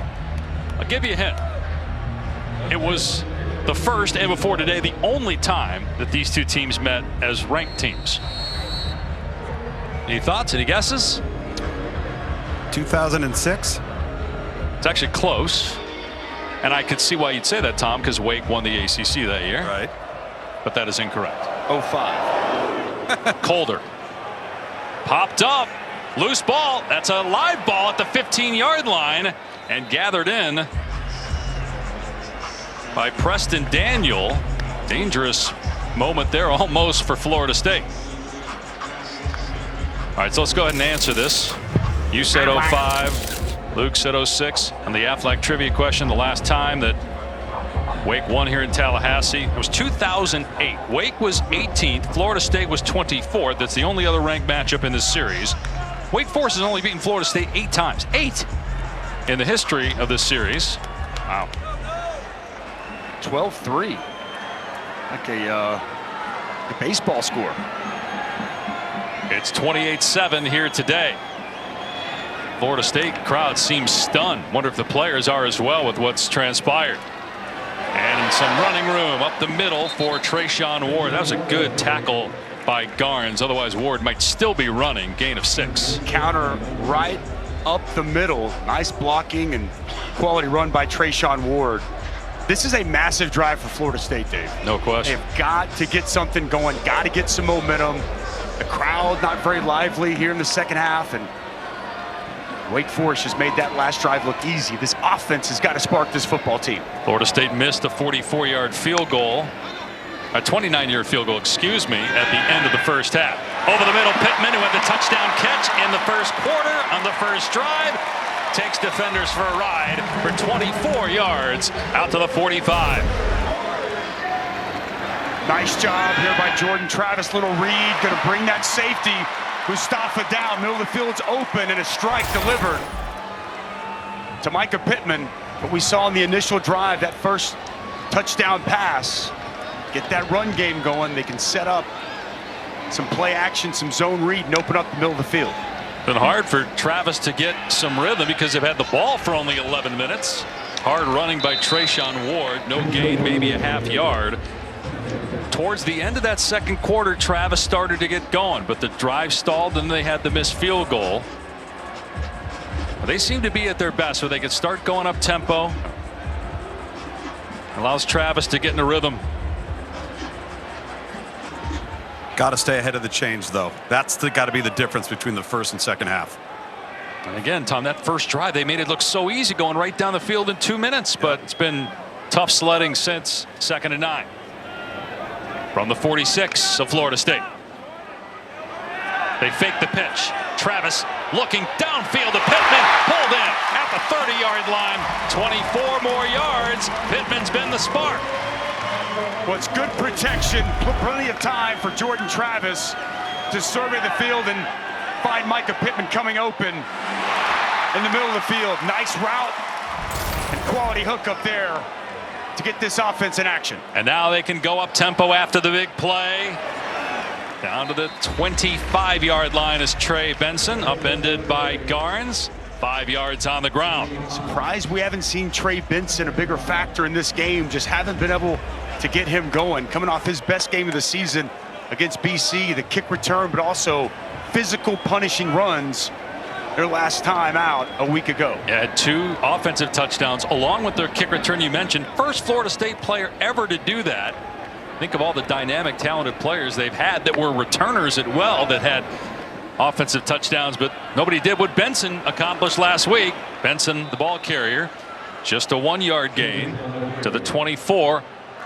I know it's early third, but based on the score and the inability to stop Wake Forest, and the poor field goal kicking, are you in 4-down territory? Absolutely. I mean, all those factors make it a no-brainer here for Mike Norvell and this Florida State offense. So that be interesting to see what they call here then. On 3rd down and 4, 2 for 6 on 3rd down today. Tuafili up top, excellent pass catcher. Travis instead looking the other way. Span right at the line to gain, made the catch. We'll see where they spot it. Deuce Span has been quiet today. They really like him. Transfer from Illinois, former high school quarterback, still learning the receiver position, and he did not get enough to move the chains. It is 4th down and inches. He's got great size and speed, but that's what you'd like to see. They're moving the chains. Yep, they're checked it first. Yep, 1st down. I thought they at least would measure, because he looked, at least from one official, marked it short. They get up there and snap it quickly. Travis over the middle. Caught at the 6. Malik McClain down to the 5. It's 1st and goal. FSU. Again, little play action pass right there. Garnes, the safety, comes down, opens up the middle for McClain. Nice hookup from Jordan Travis. Throwing the ball in rhythm with confidence on this drive, Tom. Yeah, and he loves the boundary dig route. He's thrown it so well, a foot in front of the numbers, just so accurate and in rhythm off the play action. Travis on 1st and goal, hands it off. No running room for Toafili, hog-tied and thrown down at the line of scrimmage.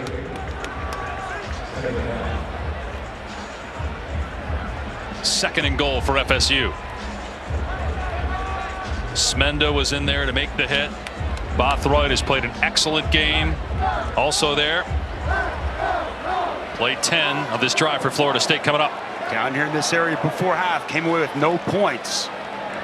Won't be acceptable here to start this second half. They've got to score, find a way to punch it in.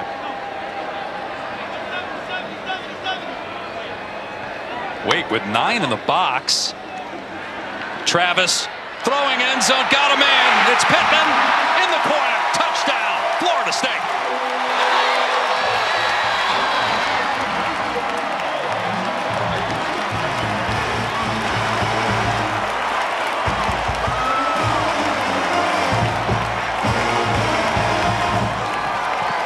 A huge score for the Seminoles. Second of the day for Pittman. Well, Micah Pittman working out of the slot. I just love the ball placement right here from Jordan Travis. Put it up high and outside.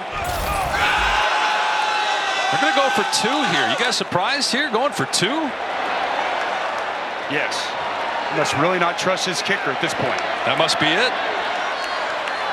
Play fake. Travis waiting. Now on the move. Pointing. Throwing.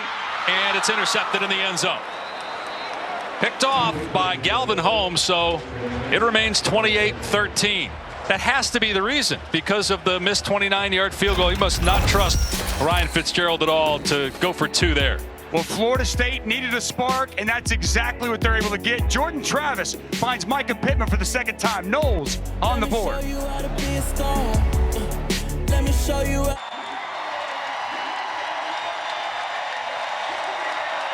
Your help is needed.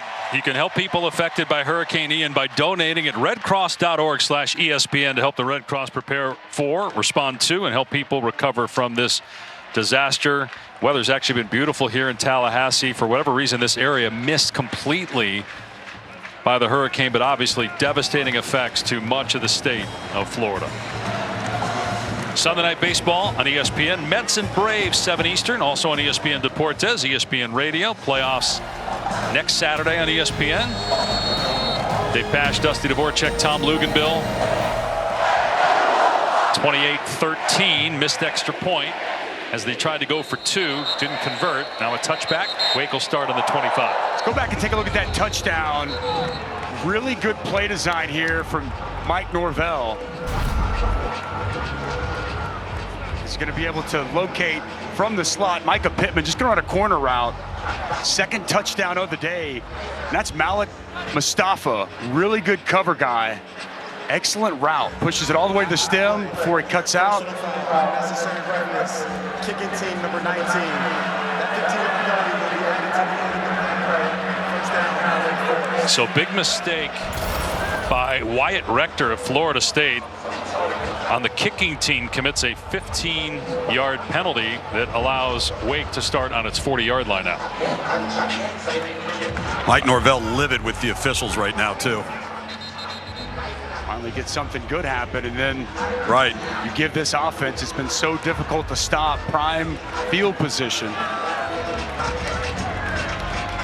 The energy of Mike Norvell, I think it really jumps off the page, right, guys? At practice yesterday, just bouncing around, running all over the place. As you see, Rector gets called for this. Just unnecessary. Wake Forest comes back and runs the ball, and great patience by Christian Turner. Florida State took 7 guys making contact with him before he finally went down. It's a gain of 4 or 5. Patrick Payton eventually on the stop. You're mentioning Mike Norvell, and that's his signature, right? The intensity of practice. He's constantly going, constantly talking. He's in year 3 after 4 seasons at Memphis, was an assistant at Arizona State. In trouble, Hartman is sacked. They finally get to him. Derek McClendon on the takedown. Patrick Payton was back there as well for FSU. It's a loss of 12. We talked about Patrick Payton early on in this football game. He's going to work inside, and he's going to be able to get home. Had to have it. You really need it. Nice job with the long arm inside. Comes off the block, and a big sack between him and McClendon, setting up 3rd and super long for this offense. But Wake was able to convert on 3rd and long the entire first half. This a little bit taller Test. In trouble again. Hartman sacked again. Back inside the 25-yard line. Joshua Farmer. 4th and long.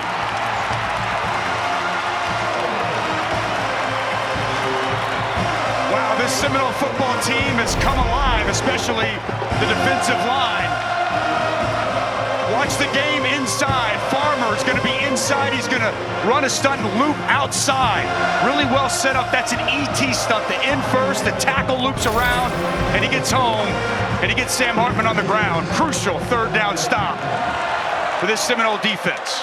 And we talked a lot about how dangerous Micah Pittman is with the ball in his hands. He's going to get a chance at a return here. We'll see. Moore tries to kick it away from him. A lot of hang time. Pittman is under it. At the 35, at the 40, there he goes. Flag is down. Pittman hurdles the defender. Right on cue with a great return, but it might come back. Penalty marker down at the 33-yard line. We were just telling you how dangerous Pittman can be. That penalty likely on Florida State, which would negate about a 40-yard return. Kicking team number 13. Wow, it's on the kicking team. And you did see Pittman got tripped up, and so they call kick catch interference, which adds yardage to an already great return. You know what's fascinating here? What a return here by Micah Pittman. He's really been the bright spot for the Seminole offense, and here on special teams as well. Good job getting out in front. How about the hurdle, though? Getting over the defender. And how about, it's been a different receiver really every game for Florida State, right? It was Pokey Wilson against LSU. It was Johnny Wilson against Louisville. It was Darian Williamson a week ago against BC. And Mike Norvell told us, I think Micah Pittman's going to have a chance to have a big game. And he's doing just that here this afternoon. They've got it on the 33-yard line, but now a penalty on Florida State. Offense number 76. That's 5-yard penalty. It's still 1st down. Darius Washington, who has been starting at left tackle the last couple weeks for the injured Robert Scott Jr. Yeah, he struggled a little bit today, especially early. Getting a little antsy there. So back about 5 yards, 1st and 15 on the 38. And at this point, you have to assume the field goals are not an option. Because if Mike Norvell is not going to kick an extra point after you get a touchdown this early in the game, this early in the second half, going for 2 when you have a chance to just kick it and get within 14, you have to think everything's 4-down territory. Breaking a tackle initially is Ward, and then slowed down enough to get him to the ground at the 35-yard line. So a gain of 3 or 4 there. 2nd down and long coming up. Inside 5 minutes to go in the 3rd. Florida State trailing by 15. The Noles go to Raleigh next week, play NC State, and then they got Clemson here in Tallahassee in 2 weeks. They still have to play at Syracuse, and then the rivalry game with Florida on a Friday night, day after Thanksgiving.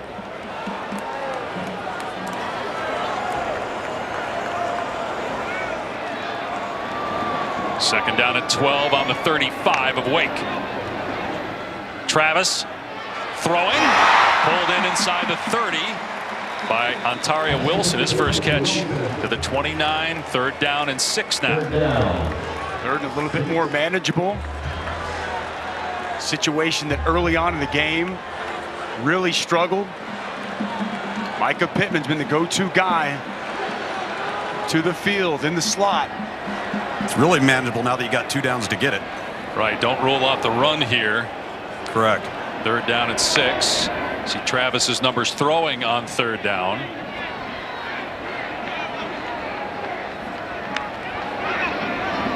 And he will spin it here and just dump it off to the back. Nice move. Ward, 1st down and out of bounds.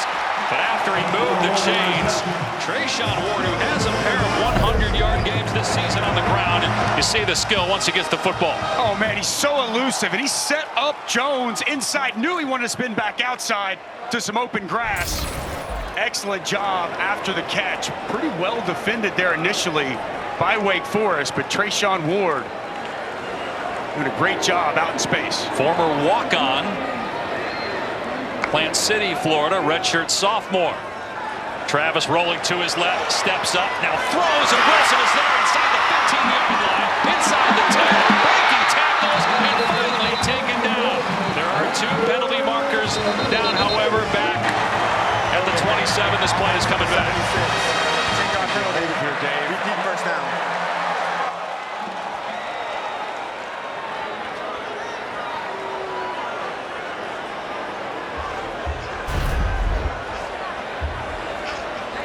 Unfortunate, because it's a great decision by Jordan Travis. They're going to get 76 once again. Darius Washington, get that left hand out, working on Bothroyd.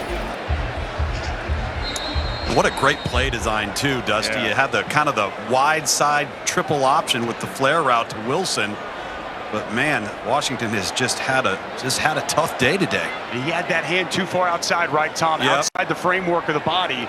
And as you saw Bothroyd put his arms up, draws the flag pretty easily.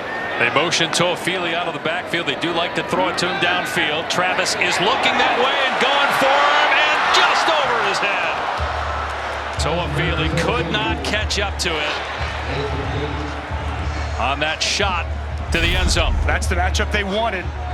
Toafili, excellent speed and the ability to catch the football. Matched up on a linebacker in Chase Jones. He has the step. That ball just a hair thrown too far. We heard Mike Norvell tell us, kind of reminds him a little bit of Tony Pollard, who we had back at Memphis, now at the Dallas Cowboys. That versatility, can do a little bit of everything. And Jordan Travis just slightly missed his running back, lined up out wide. His first incompletion of the quarter. So it's 2nd down and 20. Travis keeping it and gets back to the line of scrimmage and maybe a 1-yard gain. Kendron Wayman on the tackle. Now you're in 3rd down and 19, and to have any chance to go for it on 4th down, you got to figure you got to get 12 to 15 yards here. They have no confidence in their kicker, Ryan Fitzgerald, who's 4 for 8 on the season and missed a 29-yarder in the first half. At the very least, cut this thing in half, right? Set up at least 3rd and manageable. You're working with 2 downs, as you just referenced. No reason to take a deep shot if nothing's available down the field. 28-13. Again, they went for 2 instead of kicking the extra point on the last touchdown. Travis in trouble, grabbed, thrown down, and the ball comes out at the 38-yard line. The ruling on the field is that the runner's forward progress was stopped. 4th down. Jasheen Davis has been all over the place for Wake defensively. He really has. against the run, via the pass. He's really done a nice job all throughout this ball game. And again, working over there on Darius Washington. Good job with his hands pressing that pocket. They blow this dead. I don't know on this one. I don't either. I think that ball was out. It was recovered by Kobe Turner of Wake Forest, but forward progress was ruled stop, so the play's over. Correct. No replay situation. Now, what do? Do you punt it? Absolutely. I think you have to punt it, no question. Try to pin them back. Maybe take a delay of game here, back your punter up, and try to pin Wake Forest back inside the 10. Try and make them earn it. Delay of game. Offense. 5-yard penalty. It's still 4th down. And if you're Florida State, if you're Mike Norvell, you got to be frustrated because you get the return, you get the kick-catch interference call, and you go backwards, basically. The ball right now is 5 yards, 7 yards past where it was when you started the drive. His penalties, right? And you get the big play inside the 10, but it comes back with the holding penalty from your left tackle. Yeah, Darius Washington, as another flag is down with a rough series. That ball checks up and is down around the 8-yard line. Let's see what the penalty's about. Mastromano, the punter, did his job.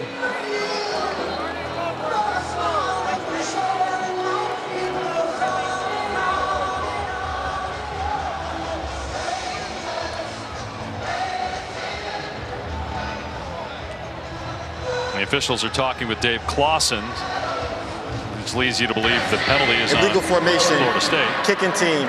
That 5-yard penalty will be added to the end of the play. 1st down. Yeah, they have the option to make a punt again, so they take the 5 yards. 37 seconds to go in the 3rd quarter. Wake Forest ball, but backed up, leading by 15.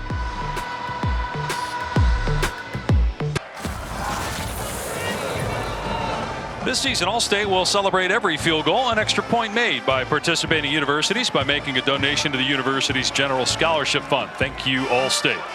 We have another battle of ranked teams in the ACC coming up tonight.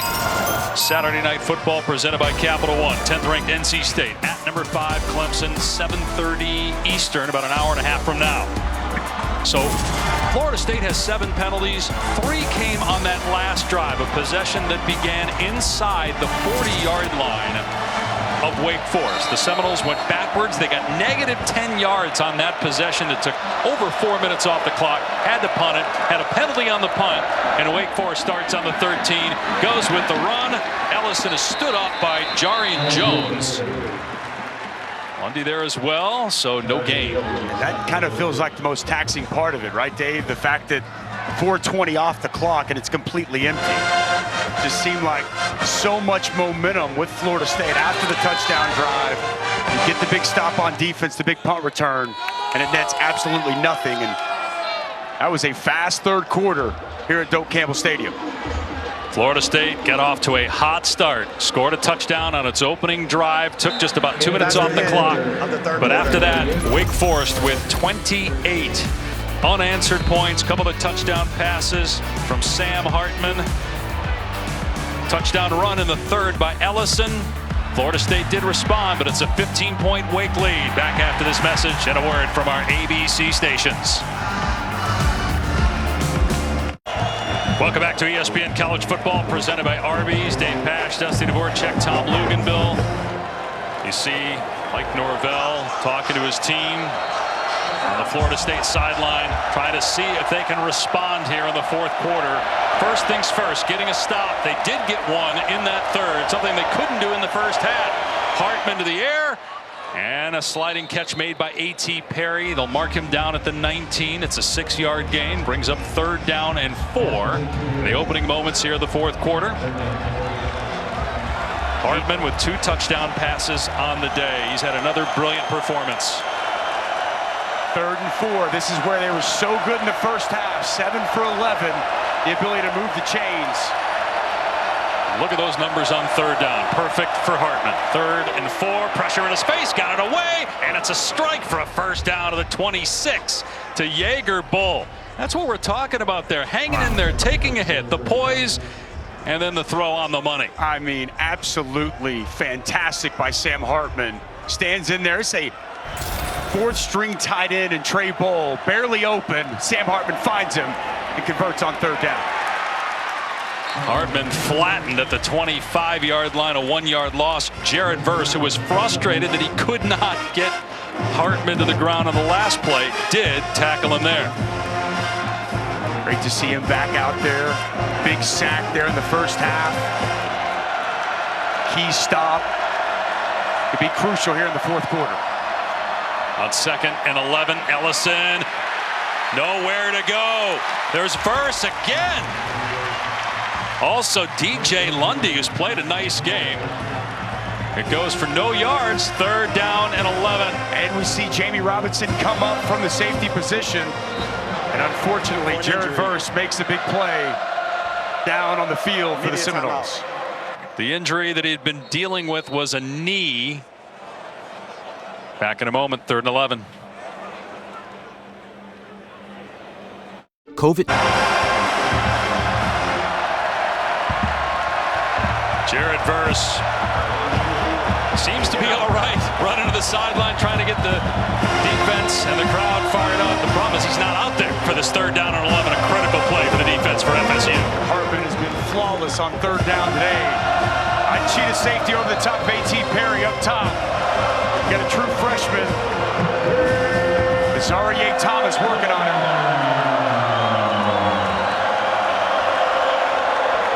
Four-man rush. Hartman in trouble. And sacked back at the 18 by Kalen DeLoach. So the Florida State defense gets off the field. 2 minutes into the fourth quarter, down 15. Well, it's excellent coverage down the field by Florida State. They left those 2 high safeties, and Sam Hartman could not find anybody open. And it's Kalen DeLoach, one of the leaders of this defense, on a delayed blitz, comes clean and gets Hartman to the ground for a huge Seminole stop.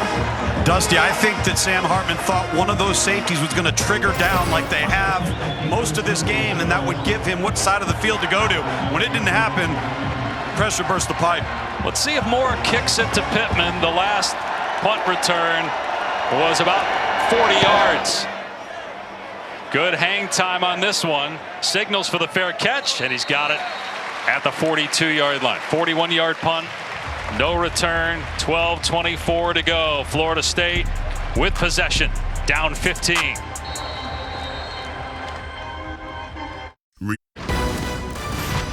College football on ABC is presented by Arby's. Arby's, we have the meats.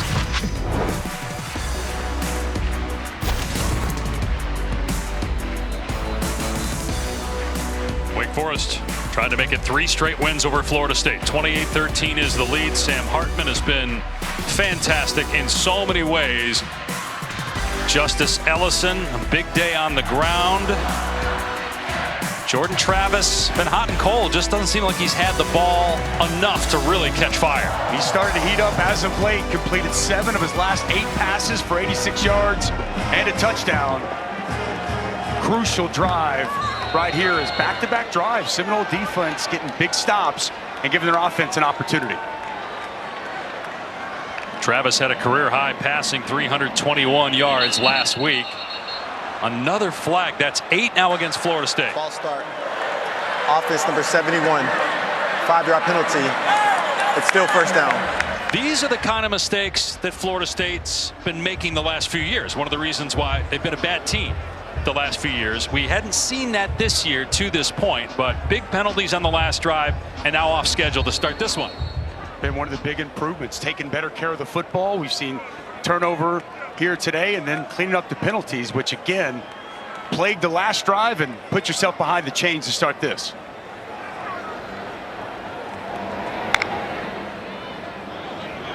On 1st and 15, play action, setting up the screen, and it's dropped. And Toafili had some blockers out there, but he put it on the ground. 2nd and 15. Boy, they had that so well set up. Lineman out in front, just a drop by Toafili. This is one of the sloppiest games. I mean, Florida State comes into this thing 4-0, but they've been playing, to your point, Dave, clean football. This is all self-inflicted wounds here. And they're finally ranked, Tom, first time in almost 1,500 days, going back to preseason of 2018. A lot of talk about the resurgence of the program. Not saying that goes away if they lose to a good Wake team, but it will certainly cool down all the discussion about the Noles being back as national contenders. Travis going downfield, single coverage, incomplete, and a flag. Johnny Wilson, who since that opening drive we haven't really heard from. He tried him deep, and Gavin Holmes committed pass interference. Yeah, late Gavin Holmes going to get his hands on the back of Johnny Wilson. Going to draw that flag. Would have been tough for Wilson to be able to come down. Defense number 7, 15-yard penalty, automatic first down. Really no need to make that contact. I don't think Johnny Wilson is going to be able to make that play. Gavin Holmes one-on-one outside. We have not seen Johnny Wilson be a feature target. Clearly the contact and the grab with the ball in the air. They run it. Trayshawn Ward to the 42. That's a good pickup of about 6. A little surprised they haven't gone to Johnny Wilson more since that first drive. He's got such an advantage in terms of his size against those corners. And that was a poorly thrown ball. That's actually what led to the pass interference. On 2nd and 4, Travis downfield. Oh, great grab down the seam by Cameron McDonald. Inside the 20 to the 14-yard line. It's a gain of 28. A lot of trust right there from Jordan Travis to his tight end, Cameron McDonald. Excellent adjustment to that football in the air and strong hands to bring it in. Can they pay off this drive? They couldn't on the last possession when they got in plus territory. They're a little bit deeper on this drive inside the 15. Ward to the 10. And finally bottled up at the 8, but that's a 6-yard pickup. Isaiah Wingfield in there first, approaching 11 minutes to go here in the 4th.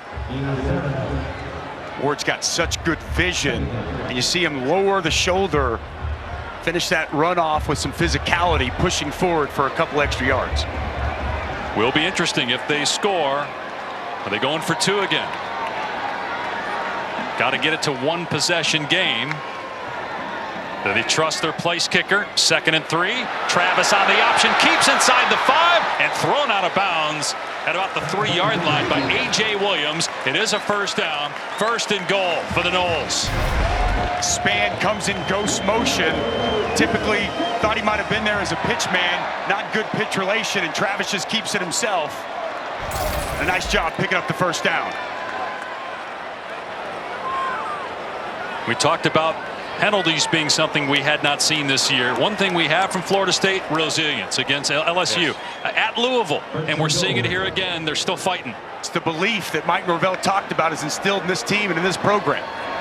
Travis, quarterback draw. Wake Forest not fooled, and he gets tagged at the 5-yard line. Big hit by Dylan Hazen. Nice job sifting through those blockers by Hazen. And a big-time hit delivered on the quarterback. Very well done by Hazen, stepping in here today, making a nice play. So loss of 1, 2nd and goal. There's Johnny Wilson up top, one-on-one. Fade to Wilson, adjusts, makes the catch for the touchdown. That was no contest. He had an 8-inch height advantage over J.J. Roberts.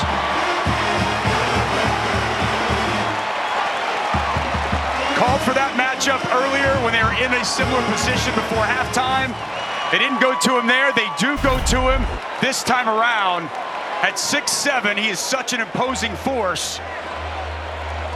And a really nice job coming back to and fighting for that football. Here's what's interesting, because they're going to go for 2, because obviously they do not trust the place kicker. But if you miss it, you got to keep an eye on the clock. 9:32 to go. You don't get this here. It's a 2-possession game. Chance to get within 7. Travis on the rollout, looking for the throwback, and it's there. It's caught for 2 points by Marqueston Douglas.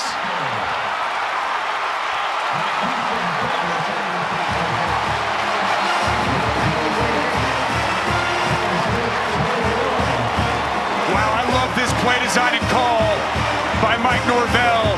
Little tight end delay. Misdirection, roll Jordan Travis across and throw it back.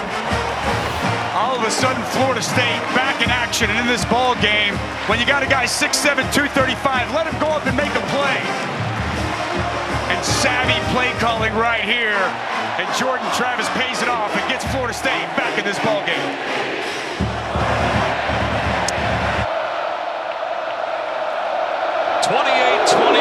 Florida State has stormed back from down 21 points to get within 7.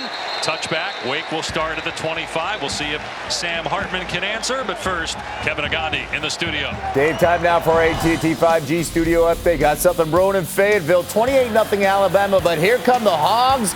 Some struggles with the special teams there for Alabama on the bad snap on a punt, which led to a touchdown there. 23 unanswered points. Love that play call. Pound it up the middle. Use your physicality against Alabama. No Bryce Young, so Jalen Milroe, he's been struggling throwing the ball. You got to stop the run. And here's the one thing I don't understand. This is the only person you have to stop right now with Bryce Young out of the game, and the Hogs couldn't do it. Big run would lead to a touchdown score, which just happened, so it's 35-23 Bama. Back to you, Dave. And Wake Forest tries to run it on first down. Christian Turner pushed back by Bethune and Farmer. So a short gain, pickup of 1. And in these situations, over the course of Sam Hartman's career, this is where he has thrived. It's an area that he's grown in terms of his leadership. He's made so many great plays today. Had 6 touchdowns in defeat last week. We'll see what he does here on 2nd and long. Looking downfield and throws another dart out to the 40-yard line to Keyshawn Williams for a gain of 14. With excellent pressure right there for Sam Hartman. I mean, everybody was covered. Able to buy a little bit of time as Williams just comes open and a strike fired by Sam Hartman. Hartman is 7 for his last 7. Gonna give it here, though. Christian Turner, and again, Bethune is there. The UCF transfer makes the hit. Fascinating. He's just sitting there waiting right behind his defensive line. And as soon as that ball is given and declared, right there to make a nice stop. Gain of 3, 2nd and 7. Clock at 8:25 and counting.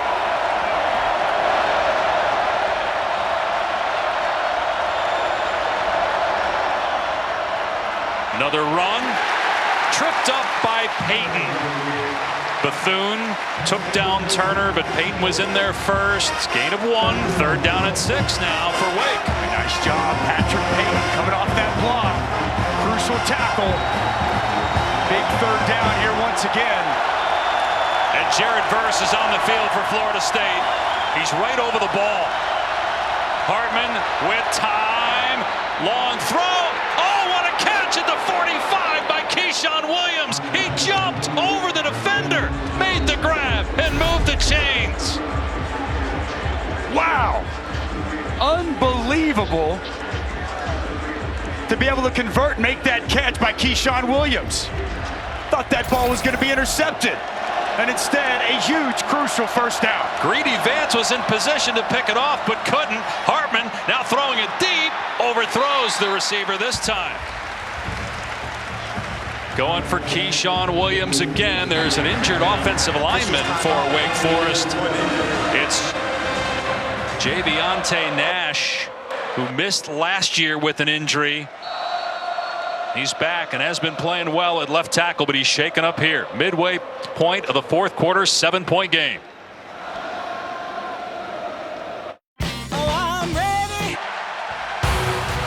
It's UFC Fight Night, headlined by Mackenzie Dern and Yan Xiaonan. The main card starts at 7 Eastern, ESPN Plus. To get ESPN Plus, go to ESPNplus.com or download the ESPN app.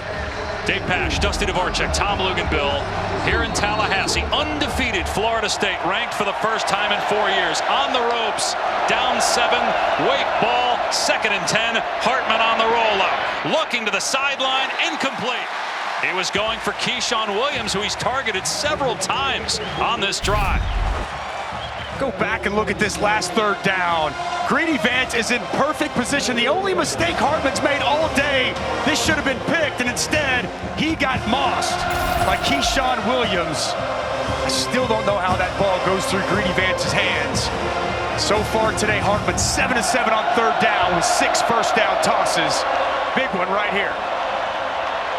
And they're going to run it. Florida State maybe didn't expect that, and it's a gain of about 7. We'll see if they go for it here. Bernardo Green on the tackle of Christian Turner. Is this the right call here by Dave Clawson with 6:55 to go? Well, he's already missed a field goal earlier, the first one of the season. Dave Clawson rolling the dice. I like the call. He trusts his quarterback to make the right decision here. Hartman to the air, on for it, down, wide open receiver. Caught at the 32 for a first down. Again, it's Keyshawn Williams. There's been a connection between those two here on this drive. 6.5 to go and counting with a fresh set of downs. They're in a bunch stack, and it was an excellent route by Keyshawn Williams. Faked like he was going outside, foot in the ground, turns in, ball on him right now. And again, the trust in Hartman to make the right play. And run it here. Turner met at the 30 and dropped. Boy, the defense, Dent, Bethune. We're seeing Florida State's defense flying to the football. Again, I know it sounds like we've said this several times about other aspects of Florida State, but it's another thing that we had not seen in the last few years that we're seeing here today. And we didn't see it in the first half, right? Wake Forest ran the football at will on them. Completely different story here in this second half. They've done a much better job negating this rushing attack and really allowing nowhere for these running backs to go. Now Sam Hartman taking his time, taking some of that time off the clock. On 2nd and 8. Some room off the right side and a broken tackle by Turner to get the first down. Patrick Payton could not make the stop. There's an injured Seminole at the 25. For an injury. And it's Payton who missed the tackle on Christian Turner that's shaken up. Well, just a massive run here by Christian Turner off the right side. Fighting through arm tackles. Moving the chains, putting them in field goal position. Huge run right there to convert on 2nd down. And now a quick word from Cheez-It.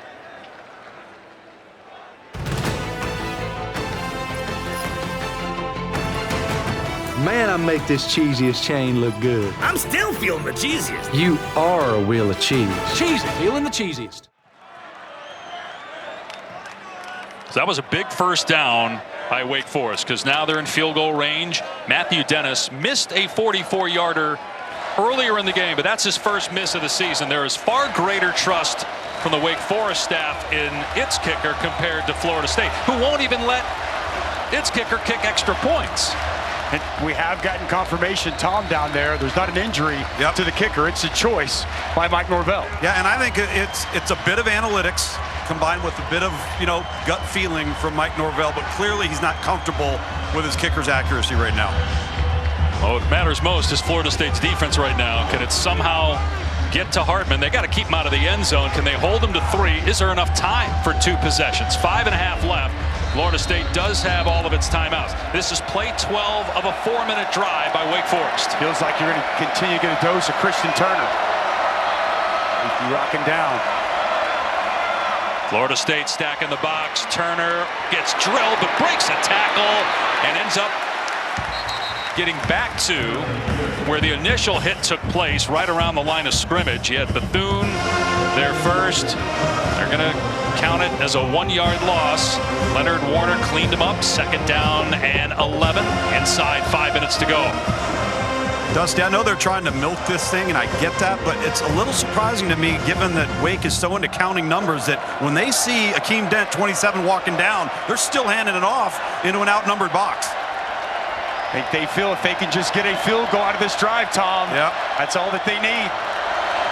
Can you see 8 in there, maybe even 9? Turner breaking it to the outside, slipping a tackle, and finally pushed out at the 11-yard line by Dent. It's a gain of 6. 3rd and 5 now for Wake Forest. Well, it's a really good job by Christian Turner, pressing it inside, and you'll see off the edge, Lundy come in and allow Turner to get back outside. Big mistake there by Lundy. Jared Verse just checked in for Florida State. Again, playing through an injury. Can he come up with a big play here? That's if Wake Forest decides to throw it. You'd have to think they're going to run it here, but Hartman is perfect on third down through the air. That bunch, you got A.T. Perry and Williams. They will just hand it off inside the 10, inside the 5 is Turner, down to the 4, first and goal. Great work up front. That Wake Forest offensive line moving bodies to put them in first and goal. That's a veteran group, 197 starts amongst that veteran offensive line, and an excellent block by a backup tight end in Jaeger Bull. So again, the rushing attack of Wake Forest, for the most part, the year has not been good. It barely had 20 yards against Liberty, ended up winning that game by 1. Then you had the thrilling game last week. It was all Hartman, 6 touchdown passes. They lose that game. And then in the third quarter, after a good first half rushing, they couldn't do it. But now in the fourth quarter, they really got it going on the ground here. Well, this drive so crucial, and it was obviously Sam Hartman converting on a couple of big third down passes. But man, the running attack has been stellar here to really ice this game away and put Wake Forest in position with another score. Makes it very difficult for Florida State to be able to come back. Look, the SEC West year in, year out is the best division in college football, but I mean, look at the Atlantic right now. The Atlantic's really good. You got 4 teams unbeaten. One of them may go down here in Florida State. You've got NC State, Clemson tonight on ABC.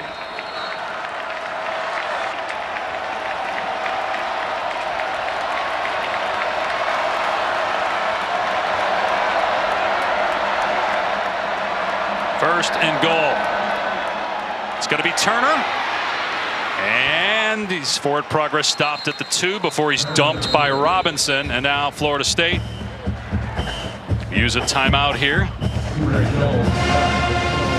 Try to give themselves as much time as they possibly can. Different ways of thinking. Some people might say, let them score. Right. I don't adhere to that. And go back to the game against LSU. It's a similar situation, and it wound up Florida State turned the ball over and opened the door for LSU to get that touchdown. And obviously, the blocked extra point resulted in a win for Florida State. But looks like Florida State's going to elect to try to get a stop, have their defense bow their neck, Tom. Well, what's amazing is Wake Forest is doing this, and they're entirely outnumbered. I mean, credit this offensive line for Wake Forest. They're playing with a backup left tackle right now. Florida State knows what's coming, is adding multiple hats to the box, and Wake is still pushing the pile. They've done an outstanding job all day long. I do think Nash has returned into the game on the left side, but your point is 100% accurate. Yeah, Spencer. This offensive line's been great. Clapp came in for a couple plays, but Nash back out there. And you got 3:51 on the clock, just 1 timeout left for Florida State. Second and goal here for Wake. You would imagine they could keep running the ball here, or any pass is going to go to the end zone. It would surprise me if they put the ball in the air at this point. Absolutely, especially since they're moving it. Absolutely, man. Ellison in the first half, Turner on this final drive.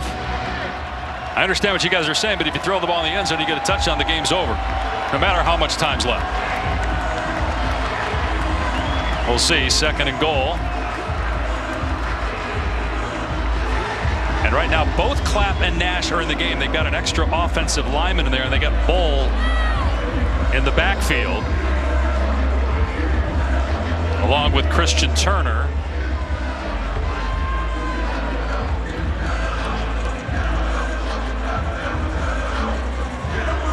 So you got the 6 offensive linemen, you got the tight end in the backfield. Not sure what the discussion is here amongst the officials.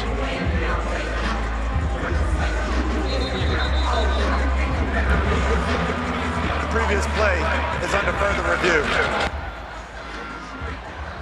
So they're going to review the last play, but we need to see the last play to understand why they're reviewing it.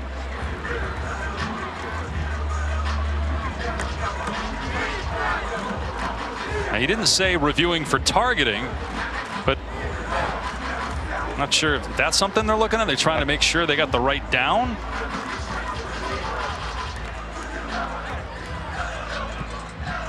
I mean, that was first and goal. You wouldn't think that they'd be confused about what down it is. I don't think the ball came out. I don't think there was. And we're being told they're trying to confirm what down it is, but again, that seems pretty simple. It was just 1st and goal. They had moved the chains and then ran a play. 2nd down and goal. You're good with math, Dave. Shockingly. Cuse education finally paid off. This gives Florida State's defense been on the field a lot here in this drive. Gives them a chance, a little bit of rest. Give them your best here coming off the ball here. Play 16 of a drive that has taken up almost 6 minutes. Dave, to your point, if they were to get a little sneaky here, maybe try to pop one into the end zone, keep an eye on number 9. That's the go-to guy, and he's got the height advantage. A.T. Perry. 15 touchdowns a season ago, one of the premier wide receivers in all of college football, and he's been a Seminole killer in the last couple of seasons. He's got 8 catches for 91 yards and a touchdown today, and last year was 7 for 155 and a touchdown. Man, this is just, unless there's something else we're not being told exactly, if there's confusion over the down. Again, it seemed pretty simple. They got 1st down and goal. They took the chains away. Then they ran a play. And then this happened where they're trying to figure out 2nd down. And we do have some communication with the replay booth, and that's all that we're being told right now. Not sure what other reason there would be for this type of delay. Which is another reason they just need to get uniform with the NFL and just go to the challenges. You can still have replay look at all scoring plays and turnovers, but again, on a simple play, I guess it's different. You're looking at the down, but still, it shouldn't take this long. No, it should not. Very confused. I think Dave Clawson's confused. After further review, it's 2nd and goal. Glad we figured that out. But again, Florida State gets a chance, the defensive lineman in particular, chance to breathe. 2nd and goal. Get off that football, create some penetration, and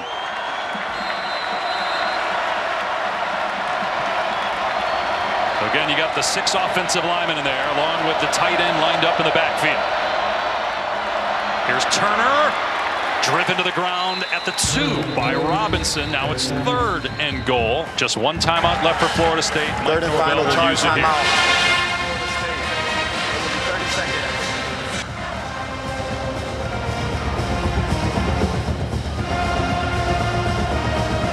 Give Wake Forest a ton of credit after losing the way they did last week, leading in the 4th quarter.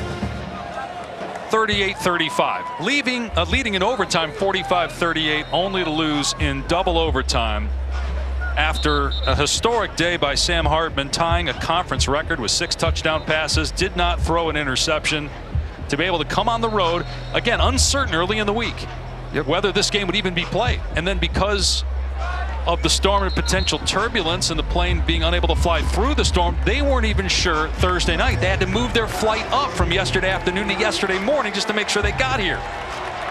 Dave Clawson had no doubt in his mind that his team would respond and be able to move forward from that loss at Clemson. They put themselves in a prime position to win this ball game. 3rd and goal from the 2. Wake trying to go up 2 scores. Here's Turner in trouble in the backfield, and down he goes at the 5-yard line. And there is Jared Verse. It's 4th down. It would be about a 22 or 23-yard field goal from here. The offense is still on the field for now, but man, it would be shocking if they didn't kick it, right?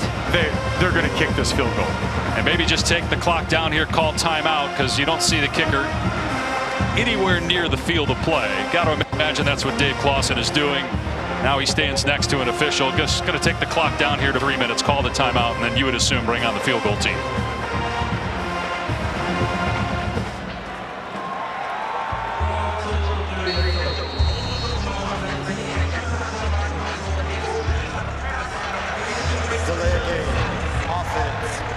Penalty, it's still 4th down. So they actually took the delay of game, better angle. When you're at that angle, 5 yards probably better, right? That's what I was thinking. I think that they wanted to back him up, give him a little bit better of an angle. Worth pointing out, backup deep snapper Will Cobb in the game. Okay, and he's done a great job in all his snaps so far, all throughout the course of the day. Right there, Weddington High School in North Carolina. Key snap and hold before this kick. Dennis missed from 44. Otherwise, he's perfect on the season. This is a 27-yarder to push the lead to 10. They do have 2 blocks, Florida State, but not that time. The kick is good, and the lead is 10. Great operation starting with the snap from Will Cobb, the hold and the kick from Dennis, 31-21, and Florida State out of timeouts. Remember the 2 block kicks that helped them win the LSU game, but they didn't get a chance because the operation was so good there from Wake. 6:37 off that clock. Dave Clawson likes it. How about the job Dave Clawson has done at Wake Forest? That was an 18-play drive. Crucial field goal they're able to convert on. You take 6:37 off the clock. Think about that 3rd down where Creedy Vance was in perfect position, but Keyshawn Williams finds a way to come up with it. They convert on another 4th down to Keyshawn Williams. He was the go-to guy on that drive, and then it was at the line of scrimmage, getting movement, running the football with Christian Turner to make it a 2-score lead. They went 3-9 each of his first 2 years at Wake Forest. 6 straight bowl games since. Incredible. The division championship a year ago, and they're not out of the race, even though they have a Clemson loss. You know, handing Wake Forest a loss here, knowing the games that are coming up. Florida State has to go to NC State. Syracuse is in the mix in the Atlantic. It's going to come down to the end of the season as to who wins that division. Fair catch made at the 20 by Rector. It's really only a 5-yard difference. A little surprised that he didn't trust. He's a tight end. I mean, why not try to run with the ball there? It's only a 5-yard difference. You catch it at the 20. You get the ball at the 25. Why not try to run? Take a look at today's player spotlight, brought to you by Champion. Sam Hartman had a great career and another outstanding performance here today. He's been fantastic all season long, and today, when they had to have it the most, 3rd down situations, a crucial 4th down, he has been straight money. The ball placement and the way he's able to run this offense, absolutely off the charts. And now Florida State down 10 points after the Dennis field goal. No timeouts left, 2:55 on the clock. Travis to the sideline. Nice catch by Wilson and out of bounds at the 39, 14 yards, and the clock stops at 2:50 to go. Strong hands. How about the catch radius? There, Wilson. Excellent job to go up and get that, pluck it out of the air, and bring it in before he steps out. Here's the interesting thing as you look at the clock. As Travis looks to throw here on 2nd down. Again, he finds Wilson out of bounds. Think about it. You have no faith in your kicker. I mean, you're in a situation here where you need to score. So you still could kick the field goal. You got to get an onside kick regardless. Absolutely. But the field goal is not even an option because they wouldn't let the kicker even try extra points. Changes your thought process as a head coach and trying to manage this situation, no question. No timeouts. Gotta go faster. Gotta go. Yep. Already at the 46-yard line, but clock is ticking. Travis forced out of the pocket and dumps it off to the 42-yard line for McDonald. 2:25 to go. Gain of only a couple, though. Boy, they sure took a lot of time off that clock before they snapped that football. You got to be in hyper mode right now, right?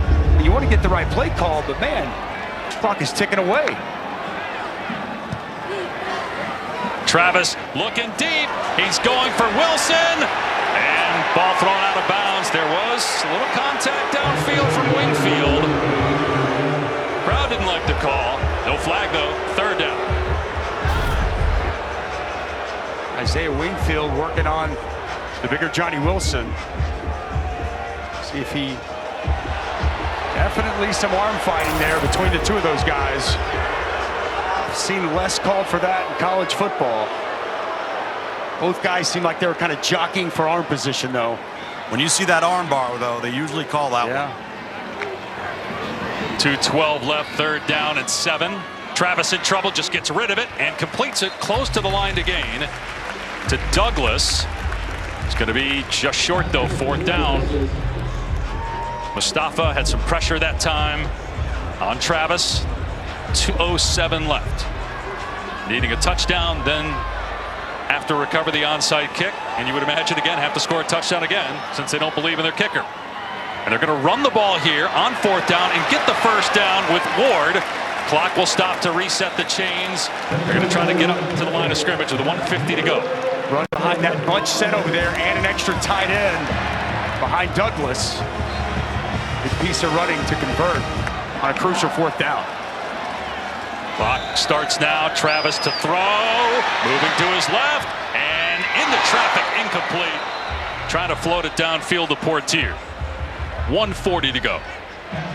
It's a nice job by Jordan Travis to throw that away from the defender. Offense number 85. 5-yard penalty. Repeat first down. They didn't see the flag.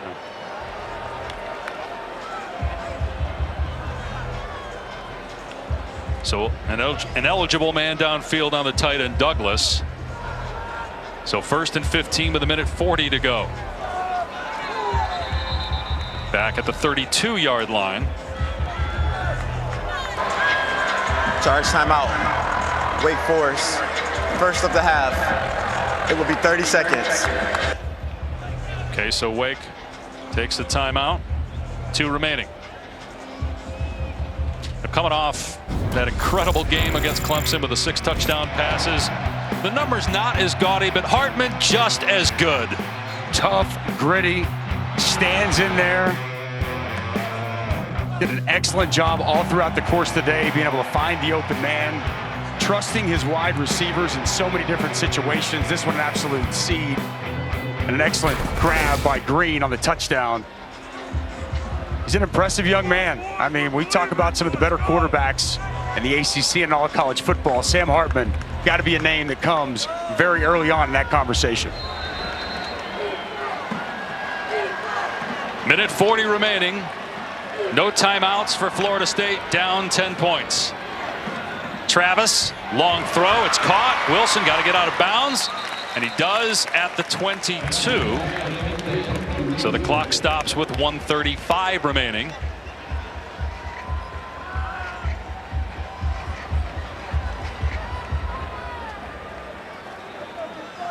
Toafili in the backfield with Travis to the air. Travis again moving to his right. Flag is down. Ball is caught and out of bounds. Toafili, but this will come back. I think they're going to get a hold on the interior of that offensive line, Dave. Holding. Offense number 79.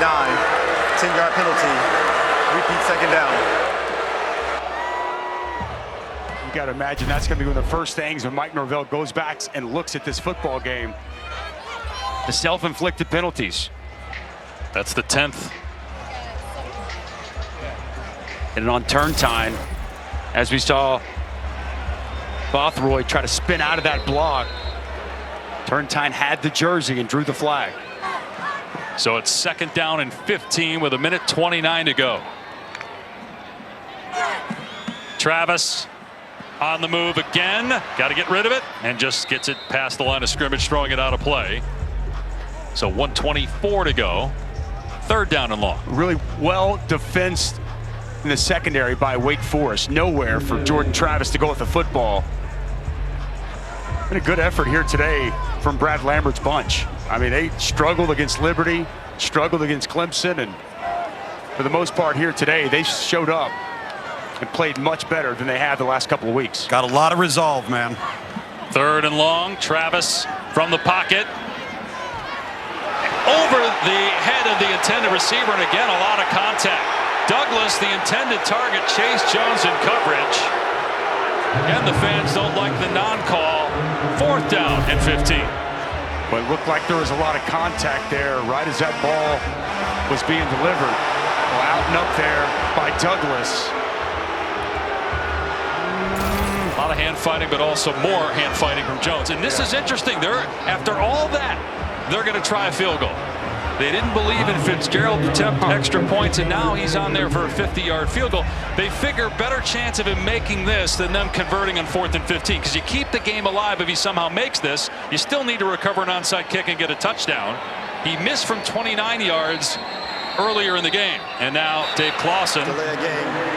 Offense. Boy, that's bad. Penalty. It's still 4th down. To take a delay a game there, I understand you don't want to man. rush the snap or anything like that, but now you make it a 55-yarder.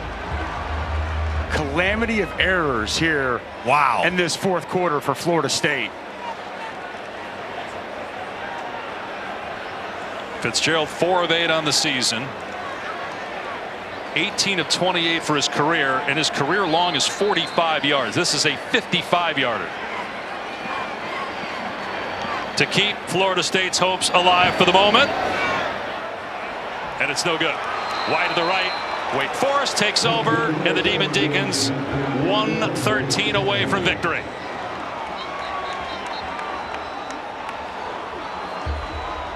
Mistakes, mistakes, mistakes for Florida State at some of the most critical junctures of this ball game. Don't take anything away from Wake Forest. They showed up here today and showed a lot of resolve, a lot of mettle. They're going to walk away with a quality road victory. Mike Norvell not going to be happy when he goes back and looks at this film. But that one's not on the kicker. That's on the other players out there and on the coaching staff to take a delay a game in that situation. Absolutely.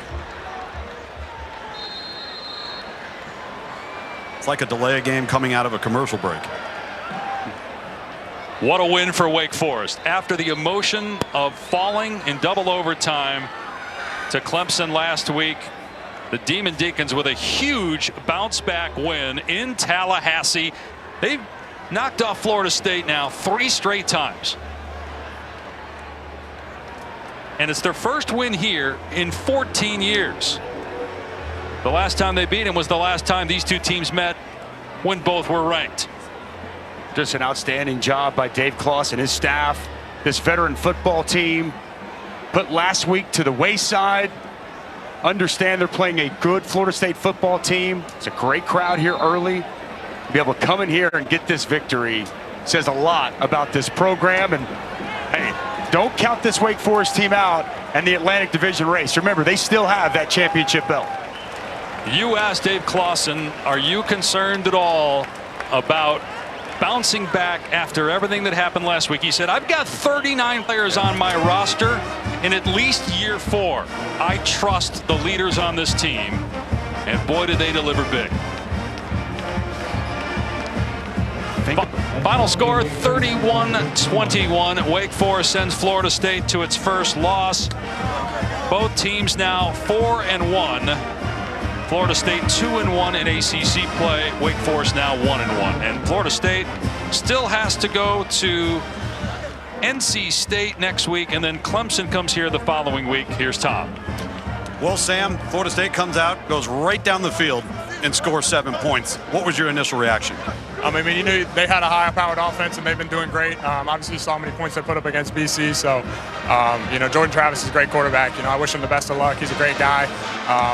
You know, they have a high-powered offense, but we knew we had to answer. And, again, that just starts with doing our job, and we did a great job of that today. Come off of a gut-wrenching loss last week. You got 39 players on this roster, including yourself, that are either in their 4th or their 5th year. How valuable is that when you're having to come off a loss and get prepared to go on the road here? I mean, it's huge, but, you know, that's Coach Clawson, right? He gets us ready to go. Each week's the same, whether we won against Clemson or we lost. We knew what we were going to do, and it's 1-0 each week, and we did that. And so we got 24 hours to celebrate, and then it's on to the next. How would you describe the performance of your running backs today? Incredible. You know, those guys do a great job toting the rock, and then again, they do those big blocks with the safeties coming down. So happy for them and love them to death. Thanks, Sam. Appreciate it. As always, go Deacons. Appreciate it. Yeah, almost 200 rushing yards today for Wake Forest, a team that came in 104th in the country in rushing. They go into Tallahassee and knock off Florida State. Finally ranked for the first time in 4 years, the Seminoles, and 4-0 for the first time since 2015. Oh, just distance. But they lose at home, 31-21 to Wake. For Dusty Dvorak, Tom Luganbill, our entire crew, I'm Dave Pasch. Coming up next, College Football Scoreboard. Kevin Agandi, Booger McFarland, Clemson, NC State later on ABC. Dave, Dusty, Tom, thank you so much.